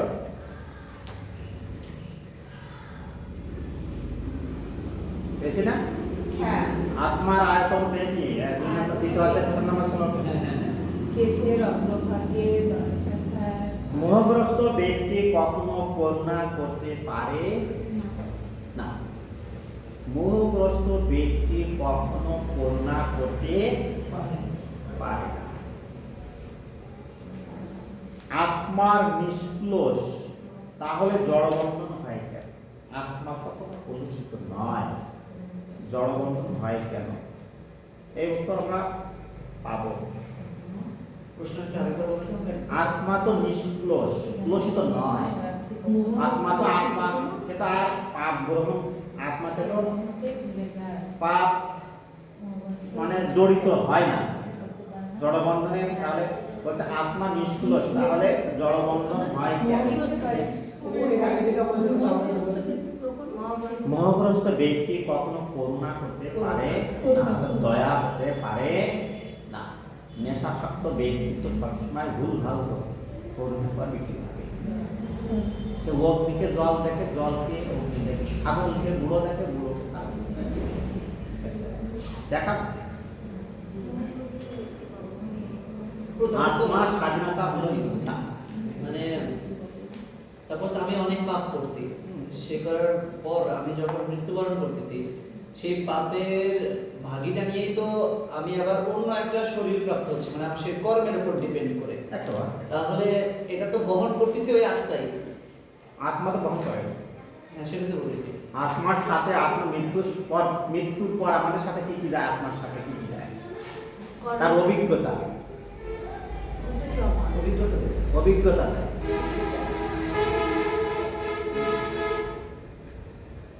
পাপ যায়, পুণ্য যায়। পাপ, পুণ্য, অভিজ্ঞতা আর কর্মফল। মৃত্যুর সময় পাপ, পুণ্য, অভিজ্ঞতা আর কর্মফল এইগুলো তার সাথে যায়। এইগুলোর উপর ভিত্তি করে পরবর্তী জন্ম তার দেহ প্রাপ্ত হয়। এইগুলোর উপর ভিত্তি করে স্বীকৃতি যায়। এইগুলোতে একটা সূক্ষ্ম দেহ তৈরি হয়, মন, বুদ্ধি, অহংকার। আর যায় মন, বুদ্ধি আর অহংকার। আরো যায় মন, বুদ্ধি, অহংকার। মন, বুদ্ধি, অহংকার, স্বীকৃতি, পাপ, পুণ্য আর হচ্ছে কি বললাম, পাপ, পুণ্য, অভিজ্ঞতা, অভিজ্ঞতা, কর্মফল আর স্বীকৃতি। আর স্বীকৃতি, এগুলো তার সাথে যায়। এইগুলোর উপর ডিপেন্ড করে তার পরবর্তী একটা দেহ প্রাপ্ত হয়, ভাগ্য তৈরি হয়। সেই ভাগ্যের উপর ডিপেন্ড করে আমার এই দেহ, আমার এই পরিবার, আমার বাবা মা, স্ত্রী, পুত্র সব ওর উপর ডিপেন্ড করে। এখন ভাগ্য পাওয়ার পরে, যেমন আমার ভাগ্য দ্বারা আমি একটা ল্যাপটপ পেয়েছি, এই যে আমরা ল্যাপটপ ক্লাস করছি, এই ল্যাপটপ ভাগ্য দ্বারা পেয়েছি। এখন এই ল্যাপটপটা আমি খারাপ কাজে ব্যয় করতে পারি, ভগবানের সময় ব্যবহার করতে পারি, এটা তো আমার ইচ্ছা। আত্মার স্বাধীনতাকে ইচ্ছা, কেমন বলো? আত্মার স্বাধীনতাকে ইচ্ছা। সে খারাপ ইচ্ছা করতে পারে, ভালো ইচ্ছা করতে পারে, এইটা তার স্বাধীনতা।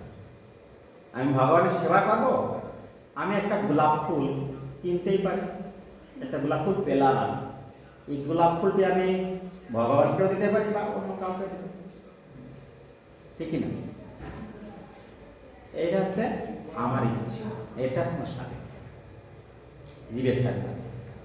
জীবাত্মা 5টি জীবির বহন করে, এটা কেবল বলা। পাপ, পুণ্য, স্বীকৃতি, অভিজ্ঞতা, কর্মফল। কর্মফল আরও আছে। বাসনা, বুদ্ধি তো পরিবর্তন হতে পারে না, তাহলে বাসনা, মন বুদ্ধি তো সবসময় আর মন, বুদ্ধি, অহংকার তো তার সূক্ষ্ম দেহ। মন, বুদ্ধি, অহংকার এগুলো দেয়। বাসনাও লিখতে পারে, ইচ্ছা, যে বাসনা মানে এটা কি মৃত্যুর সময় যে বাসনা সেটা? কি প্রভু, মন, বুদ্ধি আর অহংকার যায়, বাসনা যায়, যে এই জন্মে যে বাসনা ছিল পূর্ণ হলো না, ওই বাসনাটাও যাবে। ঠিক আছে, মুক্তি লাভের অধিকারী কে? যে সুখ দুঃখে সমজ্ঞান করেন, যিনি আছে মুক্তি লাভের অধিকারী। ঠিক আছে, যিনি মুক্তি লাভের অধিকারী কে? যে সুখ এবং দুঃখে নিজেকে সমজ্ঞান করেন, তিনি আছে মুক্তি লাভের অধিকারী।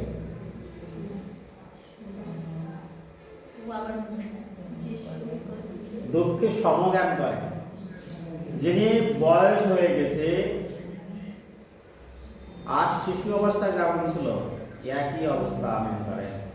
ঠিক আছে, সম্ভব ঠাকুর, সম্ভব সম্ভব ওরকম হলে এটা এখানে বলছে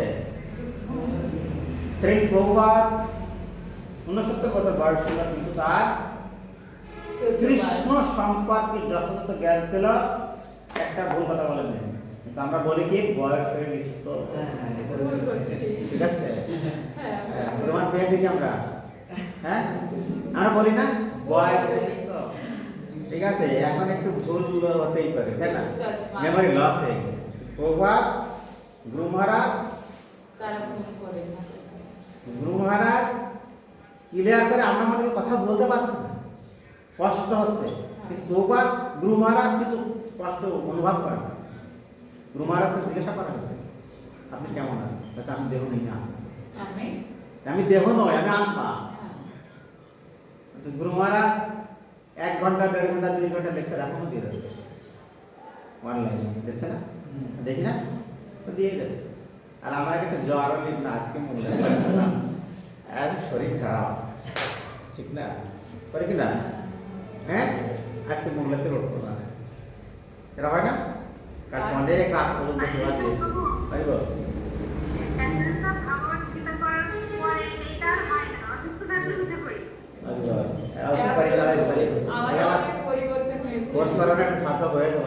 অনেক পরিবর্তন হয়েছে, এই তো আগের কোর্সটা করার থেকেই পরিবর্তন হয়েছে।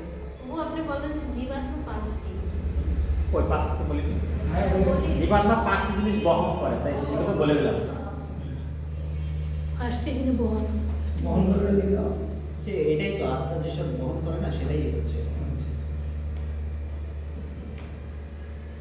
যারা হরিনাম প্রচার করেন তারাই প্রকৃত কৃপণ ও হিংসু। করেন না, যারা হরিনাম প্রচার করে না তারাই প্রকৃত কৃপণ বা হিংসু। ঠিক আছে, হরে কৃষ্ণ। কারণ আমরা গত ক্লাসে তো বলেছি যারা হরিনাম প্রচার করে না তারা এইখানে একটা প্রশ্ন আছে, এই হরিনাম প্রচারটা আসলে কেমন হওয়া উচিত? নিঃস্বার্থ। এছাড়া আর আমি যদি মনে করি আজকে একটা প্রোগ্রাম করছে, এখানে কতজন আছে, এখানে 50 জন আছে, এর মধ্যে কারা কারা ভালো ভালো চাকরি করেন হাত তোলেন। ঠিক আছে, আর তাদেরকে প্রসাদ দাও, এখানে খুব ভালো প্রসাদ দাও। আমি আশা করছি এই প্রসাদ দেওয়ার মাধ্যমে এখান থেকে ডোনেট আসবে 1 লাখ টাকা। ঠিক আছে, 1 লাখ টাকা না আসলে যে যে দিতে পারবে তাকে তাকে আলাদা করে ফেলা এখান থেকে। আর যারা যারা দিতে পারবে না তারা খুব আপনারা অনুষ্ঠানে আসবেন। আর যারা দিল এই মাসে এরকম যদি মনোভাব থাকে, সেটা যথার্থ হরিনাম প্রচার নয়। বুঝতে পেরেছে কেন? পেরেছে কি? হ্যাঁ, সবাইকে একচোখে দেখতে বল। আমি যতটুকু জানি সবাইকে একসঙ্গে দেখতে হবে। কাউকে বোঝাই বা করি যে এটা করতে হবে, এটা কি মানে এটা কেমন? যে আমি যতটুকু জানি, যে জানে না তাকে যদি আমি বোঝাই যে এটা করতে হবে, এটা করলে ভালো হবে। হ্যাঁ, ঠিক আছে, কিন্তু আমার একটা দিকে খেয়াল রাখতে হবে। আমি একটা গল্প বলেছিলাম, আমরা ওটা এসেন্স অফ ভাগবত গীতা কোর্সে বলেছিলাম। সেই বলছে একটু বন্ধ করছে, বলেছিলাম, আরে বল আমি বলেছিলাম সে বাবাকে ভয় পায় না, কাকাকে ভয় পায়। না, বাবা আর ছেলে বিড়ি খায়। আজকে মাতাজি গাছ মনে পড়েছে কি বাবা? কবে? হ্যাঁ প্রভু, হ্যাঁ। মনে পড়েছে যেন নিজে আচার্য ধর্ম অপারকে শেখায়। এখন কি হয়েছে, কাকা চাকরি করে, সকালে বাড়ি আসবে, ছেলে আর বাবা দুজন আগুন, শীতকালের সময় একটু আগুন কি করে, আগুন করে শীতকাল আগুন পোয়াচ্ছে। এখন হুক করে কাকা চলে আসছে, যেহেতু চলে আসছে ছেলে বলছে বাবা বাবা বিড়িটা ধরো, কাকা আসছে। গল্পটা কি মনে আছে? হরিবল মনে আছে? শুনিলাম না, শুনিনি তো, মনে আছে। আসছিলাম না। হরিবল বলিনি আমি শুনছিলাম যে সে বাবাকে ভয় পায় না, কাকাকে ভয় পায়। ঠিক আছে, এটার প্রশ্নটা কি? তাই এরকম যেন না হয়, নিজে আচার্য ধর্ম অপারকে শেখায়। যেই কাকা আসছে আর আমি ধর্ম করছি, ওরে বাবা আমি বিড়ি খাই না। এটা ঠিক আছে, আর যে সময় আমরা প্রচার করতে যাই আমরা একদম মানে দুধ দিয়ে ধোয়া তুলসী পাতা, আমাদের তো ধর্ম আর কেউ করেই না। ঠিক আছে, হ্যাঁ, কিন্তু এরকম নয়। আমি যতটুকু করি ততটুকুই বলা উচিত, আমি যতটুকু জানি সেটুকু নয়। আমি কি বোঝাতে পেরেছি কি? আমি বলি আমি যেটা জানি সেটাকে বলার যোগ্য নয়, আমি যেটা করি সেটা বলার যোগ্য। ক্লিয়ার? হ্যাঁ হ্যাঁ, ক্লিয়ার ক্লিয়ার। হরিবল। আর একটা বিষয়, আমি যে প্রচার করছি তার মিনিং যেন এটা না হয় আমি ব্যক্তিগতভাবে অর্থ কামনা করছি, এটা না। ব্যক্তিগতভাবে কি কামনা? ঠিক আছে, সেই ক্ষেত্রে আমাদের প্রচার বিভাগ ঠিক থাকবে, এটা প্রকৃত প্রচার হবে, আর সেই প্রচারের মাধ্যমে ভক্ত তৈরি হবে।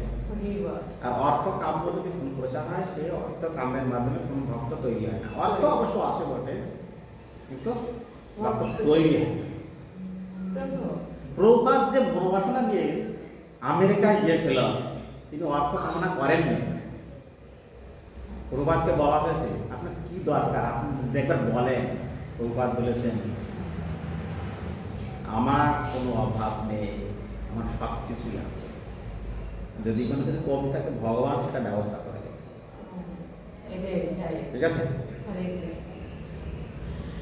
আর ভক্তরা কি মনে করেছে প্রভুপাদের এই জিনিসটা দরকার, প্রভুপাদকে দিয়ে গেছে। কারণ জানে তো প্রভুপাদ চান, একমাত্র চাওয়া আছে ভগবানের কাছে, ভগবান প্রচার ক্ষেত্রে দরকার। আর ভক্তরা সেটা মনে করছে না এটা দরকার প্রভুপাদের, ভক্তরা দিয়ে গেছে।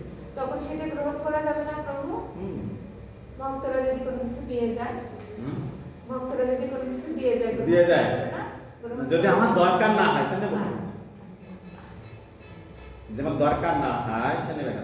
প্রভু এই যে হরিনাম প্রচারটা শুধু কি ওই হরে কৃষ্ণ মহামন্ত্র ছাড়া যে গীতা পাঠ এটা সেটা এগুলো হবে না? এগুলো হ্যাঁ অবশ্যই হরি কথা বলা হচ্ছে যে তাহলে প্রকৃত আমরা হিংসুকের কৃপণতা পেলাম। ভক্তি সিদ্ধান্ত ঠাকুর বলেছেন যদি একজন কৃষ্ণ ভক্ত ভগবান ধামে নিয়ে যেতে পারি, তাহলে ব্রহ্মাণ্ড সকল জীব উদ্ধার পাবে।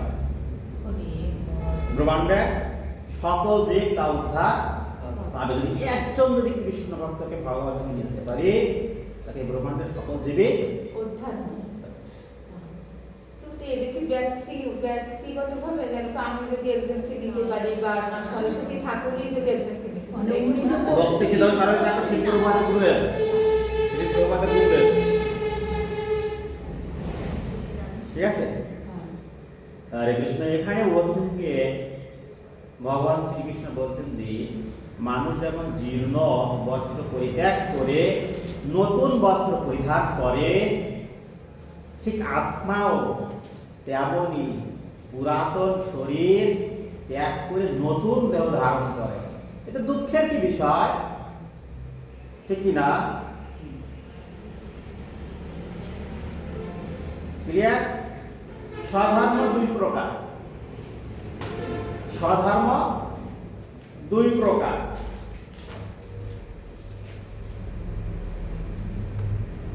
একটা আছে সাধারণ বর্ণাশ্রম, আর একটা আছে দৈবী বর্ণাশ্রম। একটা কি টু? সাধারণ বর্ণাশ্রম আর আছে দৈবী বর্ণাশ্রম। সাধারণ বর্ণাশ্রম আর দৈবী বর্ণাশ্রম। বর্ণাশ্রম। সাধারণ বর্ণাশ্রম বলো। জৈবিক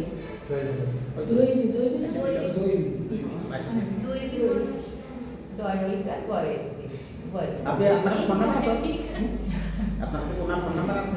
জৈবিক দয়িক তাহলে আমরা ফোন করে ফেলে দিতে পারি। তাহলে সাধারণ বর্ণাশ্রম আর দৈবী বর্ণাশ্রম বাবু, দৈবিক বর্ণাশ্রম মানে কি? দুই প্রকার। সাধারণ দুই প্রকার। হ্যাঁ, সাধারণ দুই প্রকার। একটা আছে সাধারণ বর্ণাশ্রম আর একটা আছে দৈবী বর্ণাশ্রম। ঠিক আছে? সাধারণ বর্ণাশ্রম কর্তব্য কর্ম, সাধারণ বর্ণাশ্রম কর্তব্য কর্ম, আর দৈবী বর্ণাশ্রম আছে পরমার্থিক কর্তব্য কর্ম। পারমার্থিক কর্তব্য কর্ম যা ভগবানের সাথে যোগ যুক্ত করে।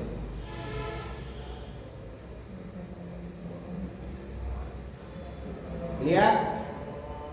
ব্রাহ্মণ হলো বুদ্ধিমান শ্রেণীর লোক। আরে কৃষ্ণ প্রভু এই কথাটা তো আরেকবার বলেন। সাধারণ বর্ণাশ্রম যারা কর্তব্য কর্ম, শুধুমাত্র কর্তব্য কর্ম সাধারণ বর্ণাশ্রম কর্ম করে, ঠিক আছে? আর দৈবী বর্ণাশ্রম পারমার্থিক কর্তব্য কর্ম।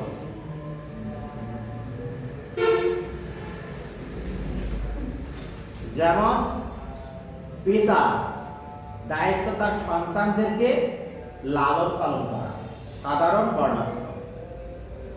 দৈবী বর্ণাশ্রম পিতার উচিত তার সন্তানদের পারমার্থিক জ্ঞানে পারমার্থিক শিক্ষা দান করা, এটা হচ্ছে দৈবী বর্ণাশ্রম। ক্লিয়ার? উদাহরণ দিতে পারছি? কর্তব্য কর্ম আছে তার পিতা মাতার উচিত তার সন্তানদেরকে লালন পালন করা, শিক্ষা দান করা। দশবিধ সংস্কার প্রত্যেকটি সংস্কার পালন করা, এটা হচ্ছে বর্ণাশ্রম কর্তব্য সাধারণ বর্ণাশ্রম। আর পারমার্থিক কর্তব্য কর্ম আছে সন্তানের যেন পারমার্থিক জ্ঞানে জ্ঞানান্বিত হয়, তারা যেন নিজেকে ভগবান শ্রীকৃষ্ণের কাছে পরিচয় দিতে পারে, সেই জ্ঞান দান করে, তারা যেন ভগবানের প্রচার করে, এই শিক্ষা তাকে দান করা। এটা আছে দৈবী বর্ণাশ্রম। ক্লিয়ার? ব্রাহ্মণ হলো বুদ্ধিমান শ্রেণীর যারা আছে তারাকে ব্রাহ্মণ বলা হয়।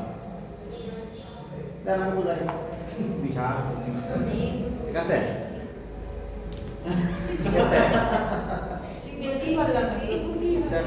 এইটা বুঝতে পেরেছি। আমরা লিখছিলাম, দেখতে পারি আবার একটু দেখান। ব্রাহ্মণ হলো বুদ্ধিমান শ্রেণী, হ্যাঁ, যারা বুদ্ধিমান শ্রেণীর লোককে ব্রাহ্মণ বলা হয়। শাস্ত্র চর্চা যারা করে, যারা প্রসার করে, ঠিক আছে? যেমন গুরুদেব, ঠিক আছে? যারা ভগবানের সেবা প্রদানে ব্যস্ত থাকে। ব্রাহ্মণ আবার দুই প্রকার আছে, ঠিক আছে? হ্যাঁ, প্রণামী নিয়ে প্রচার করে আর আর প্রণামী না নিয়ে প্রচার করে। সব জায়গায় প্রণামী নেই। না, যারা গৃহস্থ ব্রহ্মচারী তারা কিভাবে চলবে, ঠিক আছে? সবাই এই প্রণামীটা হচ্ছে যে হচ্ছে তার সাধ্য মতো, মানে সেটা এটা হচ্ছে না যে একটা নিজের না যায় কিন্তু নির্দিষ্ট প্রণামী একটা বাজেট এরকম না। হুম। আর আগে যারা মন্দির এসেছিলেন তারা কিন্তু প্রণামী নিয়ে চলতেন না, প্রণামী নিতেন না। নিজের ইচ্ছে খুশি অনুযায়ী চালায়। হুম। তাও নেন। তারা শুধুমাত্র জীব কল্যাণের উদ্দেশ্যে তারা কর্ম করে। না এটা তো উচিত, এক জায়গা থেকে যদি কোনো জায়গায় আমি জ্ঞান নিচ্ছি বা কোনো কিছু, তাকে তো অবশ্যই কিছু না কিছু অবশ্যই দিতে হবে। অবশ্যই গুরু দক্ষিণা অবশ্যই দেওয়া উচিত। যখন ভিক্ষার সময় গুরু দক্ষিণা অবশ্যই দেওয়া উচিত। আপনাকে গুরু মহারাজ বলে দেন নিজের কাছে দিলে হবে না, কি দিতে হয়? ভিক্ষা করে। পাঁচ ভার, হ্যাঁ 5 ভার ভিক্ষা দিতে হয়। 5 বার না, তুমি যতবার করে দাও। তোমার ইচ্ছা হবে। ও ম্যাডাম গুরু মহারাজ এই ভিক্ষা করার মানে ওটাই নিবে। ভিক্ষা করে ওইটাই গুরু মহারাজের কথা পাঠানো হয়। ও তাহলে যখন মায়াপুরে দীক্ষা হলো আমাদের, তখন আমরা হ্যাঁ। আমি মানে 1200 টাকা মতো দিয়েছিলাম। ভিক্ষা করে দিয়েছিলাম 1200 টাকা। এটা একটু শোনাটাই কম। হ্যাঁ হ্যাঁ বাবু, এগুলো কি দিছিলেন বাবু? কি করছে? 1200 টাকা মতো ভিক্ষা করে দিয়েছিলাম। 1200 টাকা। মায়াপুর থেকে? মায়াপুর থেকে। ই বল। যেখানে দীক্ষা হয় সেখান থেকে দিতে হয়। দীক্ষার আগে নাকি দীক্ষা হওয়ার দীক্ষার পরে, দীক্ষার পরে। দীক্ষা হওয়ার পরে। ও এটা কি প্রতি বাসায় বাসায় বাড়ি বাড়ি যায়? না, এটা যেখানে যেভাবে পারো। যেখানে রাস্তাঘাটে আমি আমাদের দেখেছি কি, সামনে আসবে না, কিছু পক্ষ আমি গুরু দক্ষিণা দিব। না, এটা মানে চাওয়ার ধরনটা কি হবে? মানে ভিক্ষা করবা কিভাবে চাবা? কিভাবে যাবো? এটা গুলি করবা? গুরু দক্ষিণা দিব। বাবু একটু শিখিয়ে ঠিক দেবো। আছে? বুঝা যাচ্ছে? কিছু দেন আমাদের। যে আমি গুরু দক্ষিণা দিব না, এরকম। না, তাই কিছু বাবু একটু বলছিলাম। আমি গুরু দক্ষিণা দান করবো, কৃপা করে যদি কিছু দেন। আমি যদি ভিক্ষা করি, আমি কি হিন্দু মুসলিম খারাপ লোক ভালো লোক সবার কাছ থেকে দিতে পারবো? ভিক্ষা তো ভিক্ষা।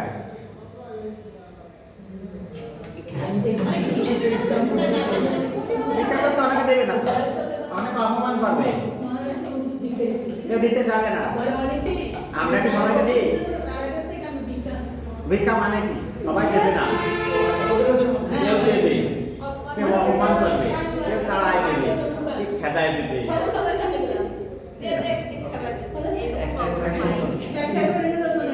বোঝা যাচ্ছে? শ্রাবণী দত্ত। হ্যাঁ প্রভু বুঝতে পারছি, আমার অভিজ্ঞতা আছে। শ্যামলী মাতাজি গুরু মহারাজকে কত টাকা দিয়েছিলেন প্রণামী? কতবার?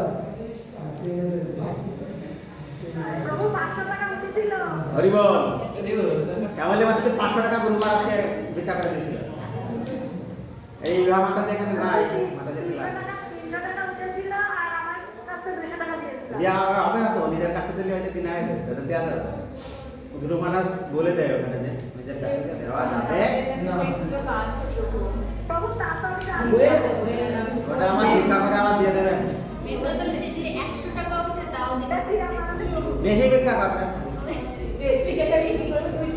ক্ষত্রিয় যেমন আর্মি, পুলিশ, যারা আইনের সেক্রেটারি, মানে আইনের সেক্টরে যারা চাকরি করে তারা আছে ক্ষত্রিয়। আইনের সেক্রেটারি যারা, মন্ত্রী, মিনিস্টার, এরা সব ব্রাহ্মণের পেশা, আইন পরিচালনা করে। মন্ত্রী, মিনিস্টার, এরা হচ্ছে ব্রাহ্মণ। বৈশ্য কৃষিকাজ, গোরক্ষা, কৃষিকাজ আছে বৈশ্যের করবা।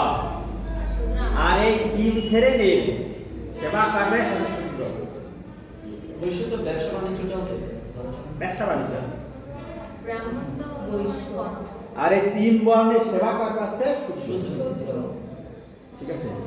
আমার এখানে এই ঘর বাঁধতে হবে, জনকে কই আসলাম। ঠিক আছে? জনরা আসা করে দিল টাকা দিয়ে। আইনের সেক্রেটারি যারা তারা এরা হচ্ছে শূদ্রের কাজ। বৈশ্য, ব্যবসা বাণিজ্য। আর ভক্তের কর্ম আছে ওই একদম নিম্ন থেকে একদম উচ্চ পর্যন্ত, জুতো সেলাই থেকে শুরু করে ওই গীতা পাঠ করতে, এত ভক্তের সেবা। ক্লিয়ার? ওই এক সময় দেখা যাচ্ছে বাথরুম পরিষ্কার করতে যাবে, পরে তো চলে যাবে গীতা পাঠ করতে। ঠিক আছে? এই গীতা ক্লাস। আচ্ছা, ভক্তের সেবা।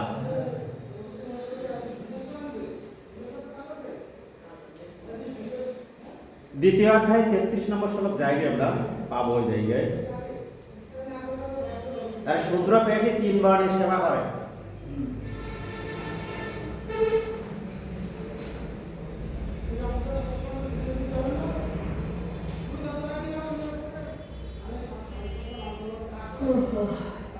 আমরা এই যে কত নম্বর শ্লোক এটা?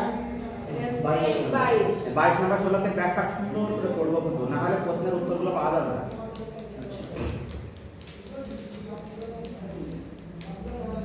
এখানে দুটো পাখির কথা বলা হয়েছে, ঠিক আছে? এগুলো সুন্দর করে পড়তে হবে। নয়নম ছিদন্তি শস্ত্রাণি নয়েনম দহতি পাবকঃ নয়েনম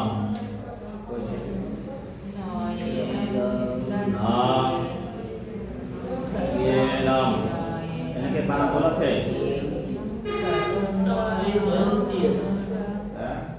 গিলদান্তি নয়েনম গিলদান্তি দহন্তি না দহন্তি। দহতি দৌপরি দয়ন্তি নিচে নিচে নয়েনম গিলদান্তি আপ নাশস্যাতি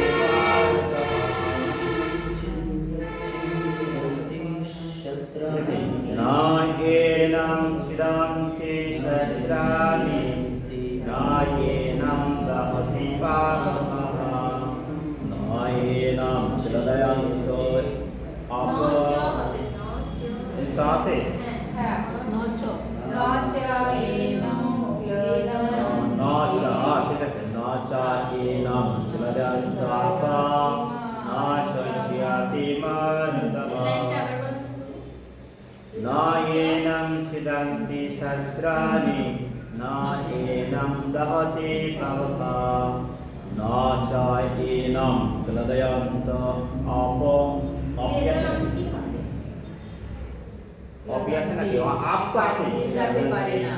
আপ নাশস্যাতি মানতঃ গিলদান্তি আপ আপ মানে জল জল গিলদান্তি আপে শুকাতে পারে না। গিলদান্তি আপ হবে মানে এই জায়গায় আমরা একটা বানান ভুল আছে আপো আপ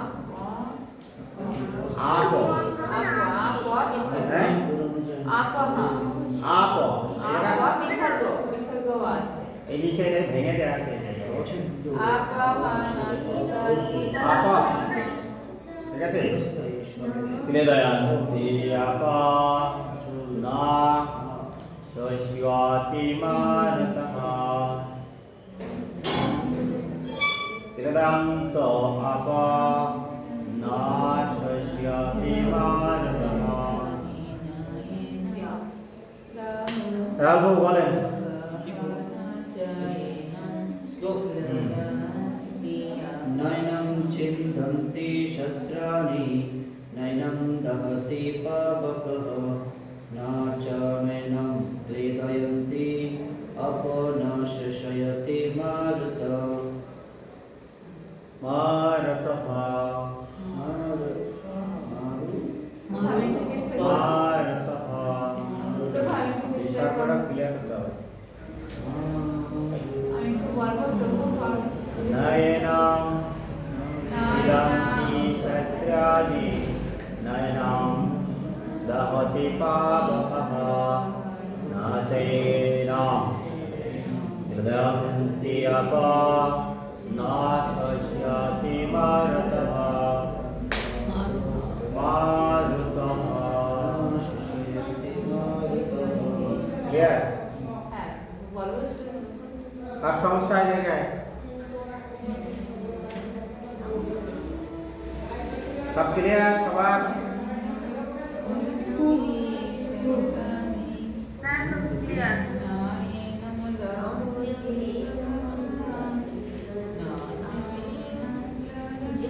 বলছে আত্মাকে অস্ত্রের দ্বারা কাটা যায় না, আগুনের দ্বারা পোড়ানো যায় না, জল দ্বারা ভিজানো যায় না, অথবা হাওয়াতে শুকানো যায় না। আমরা এসেন্স অফ ভাগবত গীতা পড়ছি, খুব সুন্দর করে নোট করেছি।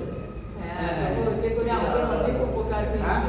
হয়েছে অনেক আগ্রহ দিয়েছি মানে মনে দেখি সামনে তিলোত্তমা মাতাজি করেছেন কি?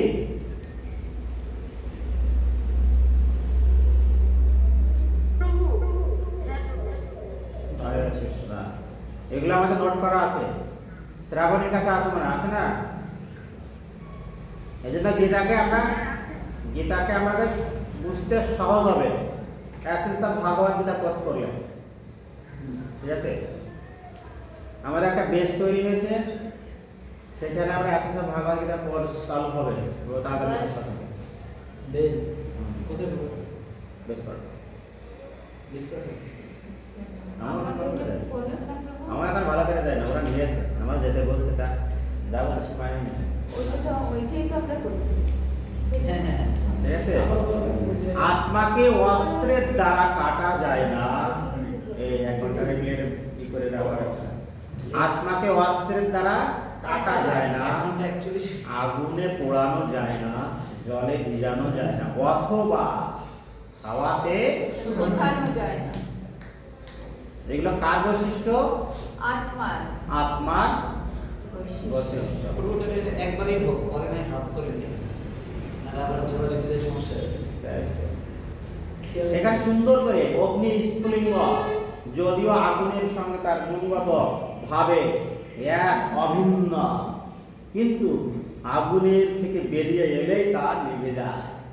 অগ্নি স্ফুলিঙ্গ আমি সুন্দর করে বুঝিয়েছি। হ্যাঁ, লক্ষ্যের আলো। হ্যাঁ, লম্পের সাথে যখন জুড়ে থাকে তখন একটা অগ্নিময় থাকে।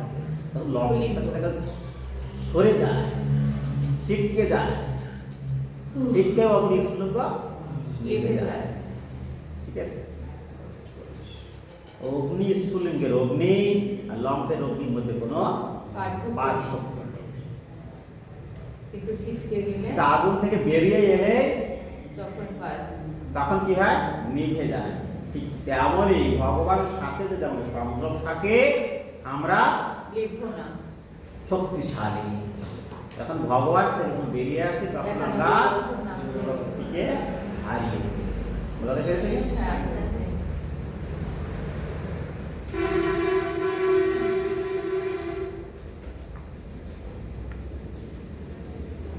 অসেদ্য অয়মদজ অয়ম অক্লেদ্য অশেষ এবচ নিত্য সর্বগতস্থান অচল অয়ম আত্মা সনাতনঃ অসেদ্য অয়ম অদজ অয়ম অক্লেদ্য অশেষ এবচ নিত্য সর্বগতঃ স্থান অচল অয়ম আত্মা অয়ম সনাতনঃ স্থান অচল অচল অয়ম সনাতনঃ অশ্রদ্ধ অয়ম অক্ল অদজ অয়ম অক্লেদ্য অশেষ এবচ নিত্য সর্বগতঃ স্থান অচল অয়ম সনাতনঃ। ক্লিয়ার? তিলোত্তম বর্মন বলেন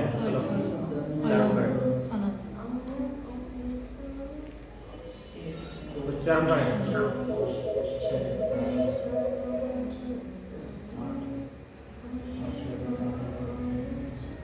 অচ্ছেদ্য অয়ম অদাহ্য অয়ম অক্লেদ অশোষ এব চ নিত্যঃ সর্বগতস্থাণুঃ অচলোऽয়ং সনাতনঃ।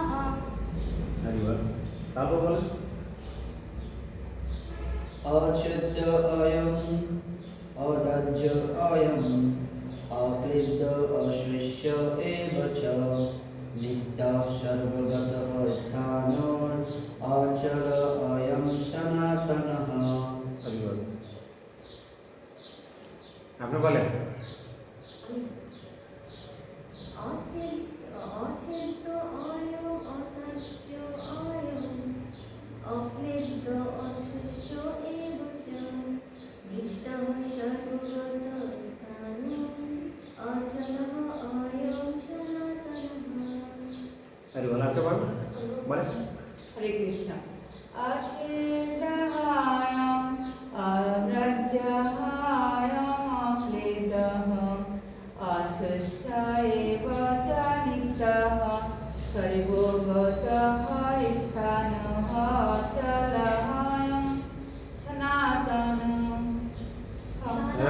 শোনাও যেন। আমি বলি হরে কৃষ্ণ মহামন্ত্র 32 অক্ষর, তাই তো? 16 নম্বর। হরে কৃষ্ণ কৃষ্ণ কৃষ্ণ হরে হরে, হরে রাম রাম রাম হরে হরে। একই যদি এইটা পারে ওটা পারে। অশ্বেত আয়া মদজ আয়া অক্লেদ অশ্ব এব চ নিত্যং সর্বগতস্থান অচল আয়ম সনাতনঃ। একই, কোনো পার্থক্য নেই। সুর একই। যখন সুরে করবেন শুনতেও সুন্দর শোনা যাবে, মুখস্থ করতে হবে। এই শ্লোকটা সবসময় আমি তো বলি, হরে কৃষ্ণ কৃষ্ণ কৃষ্ণ হরে হরে, হরে রাম রাম রাম হরে হরে। সবসময়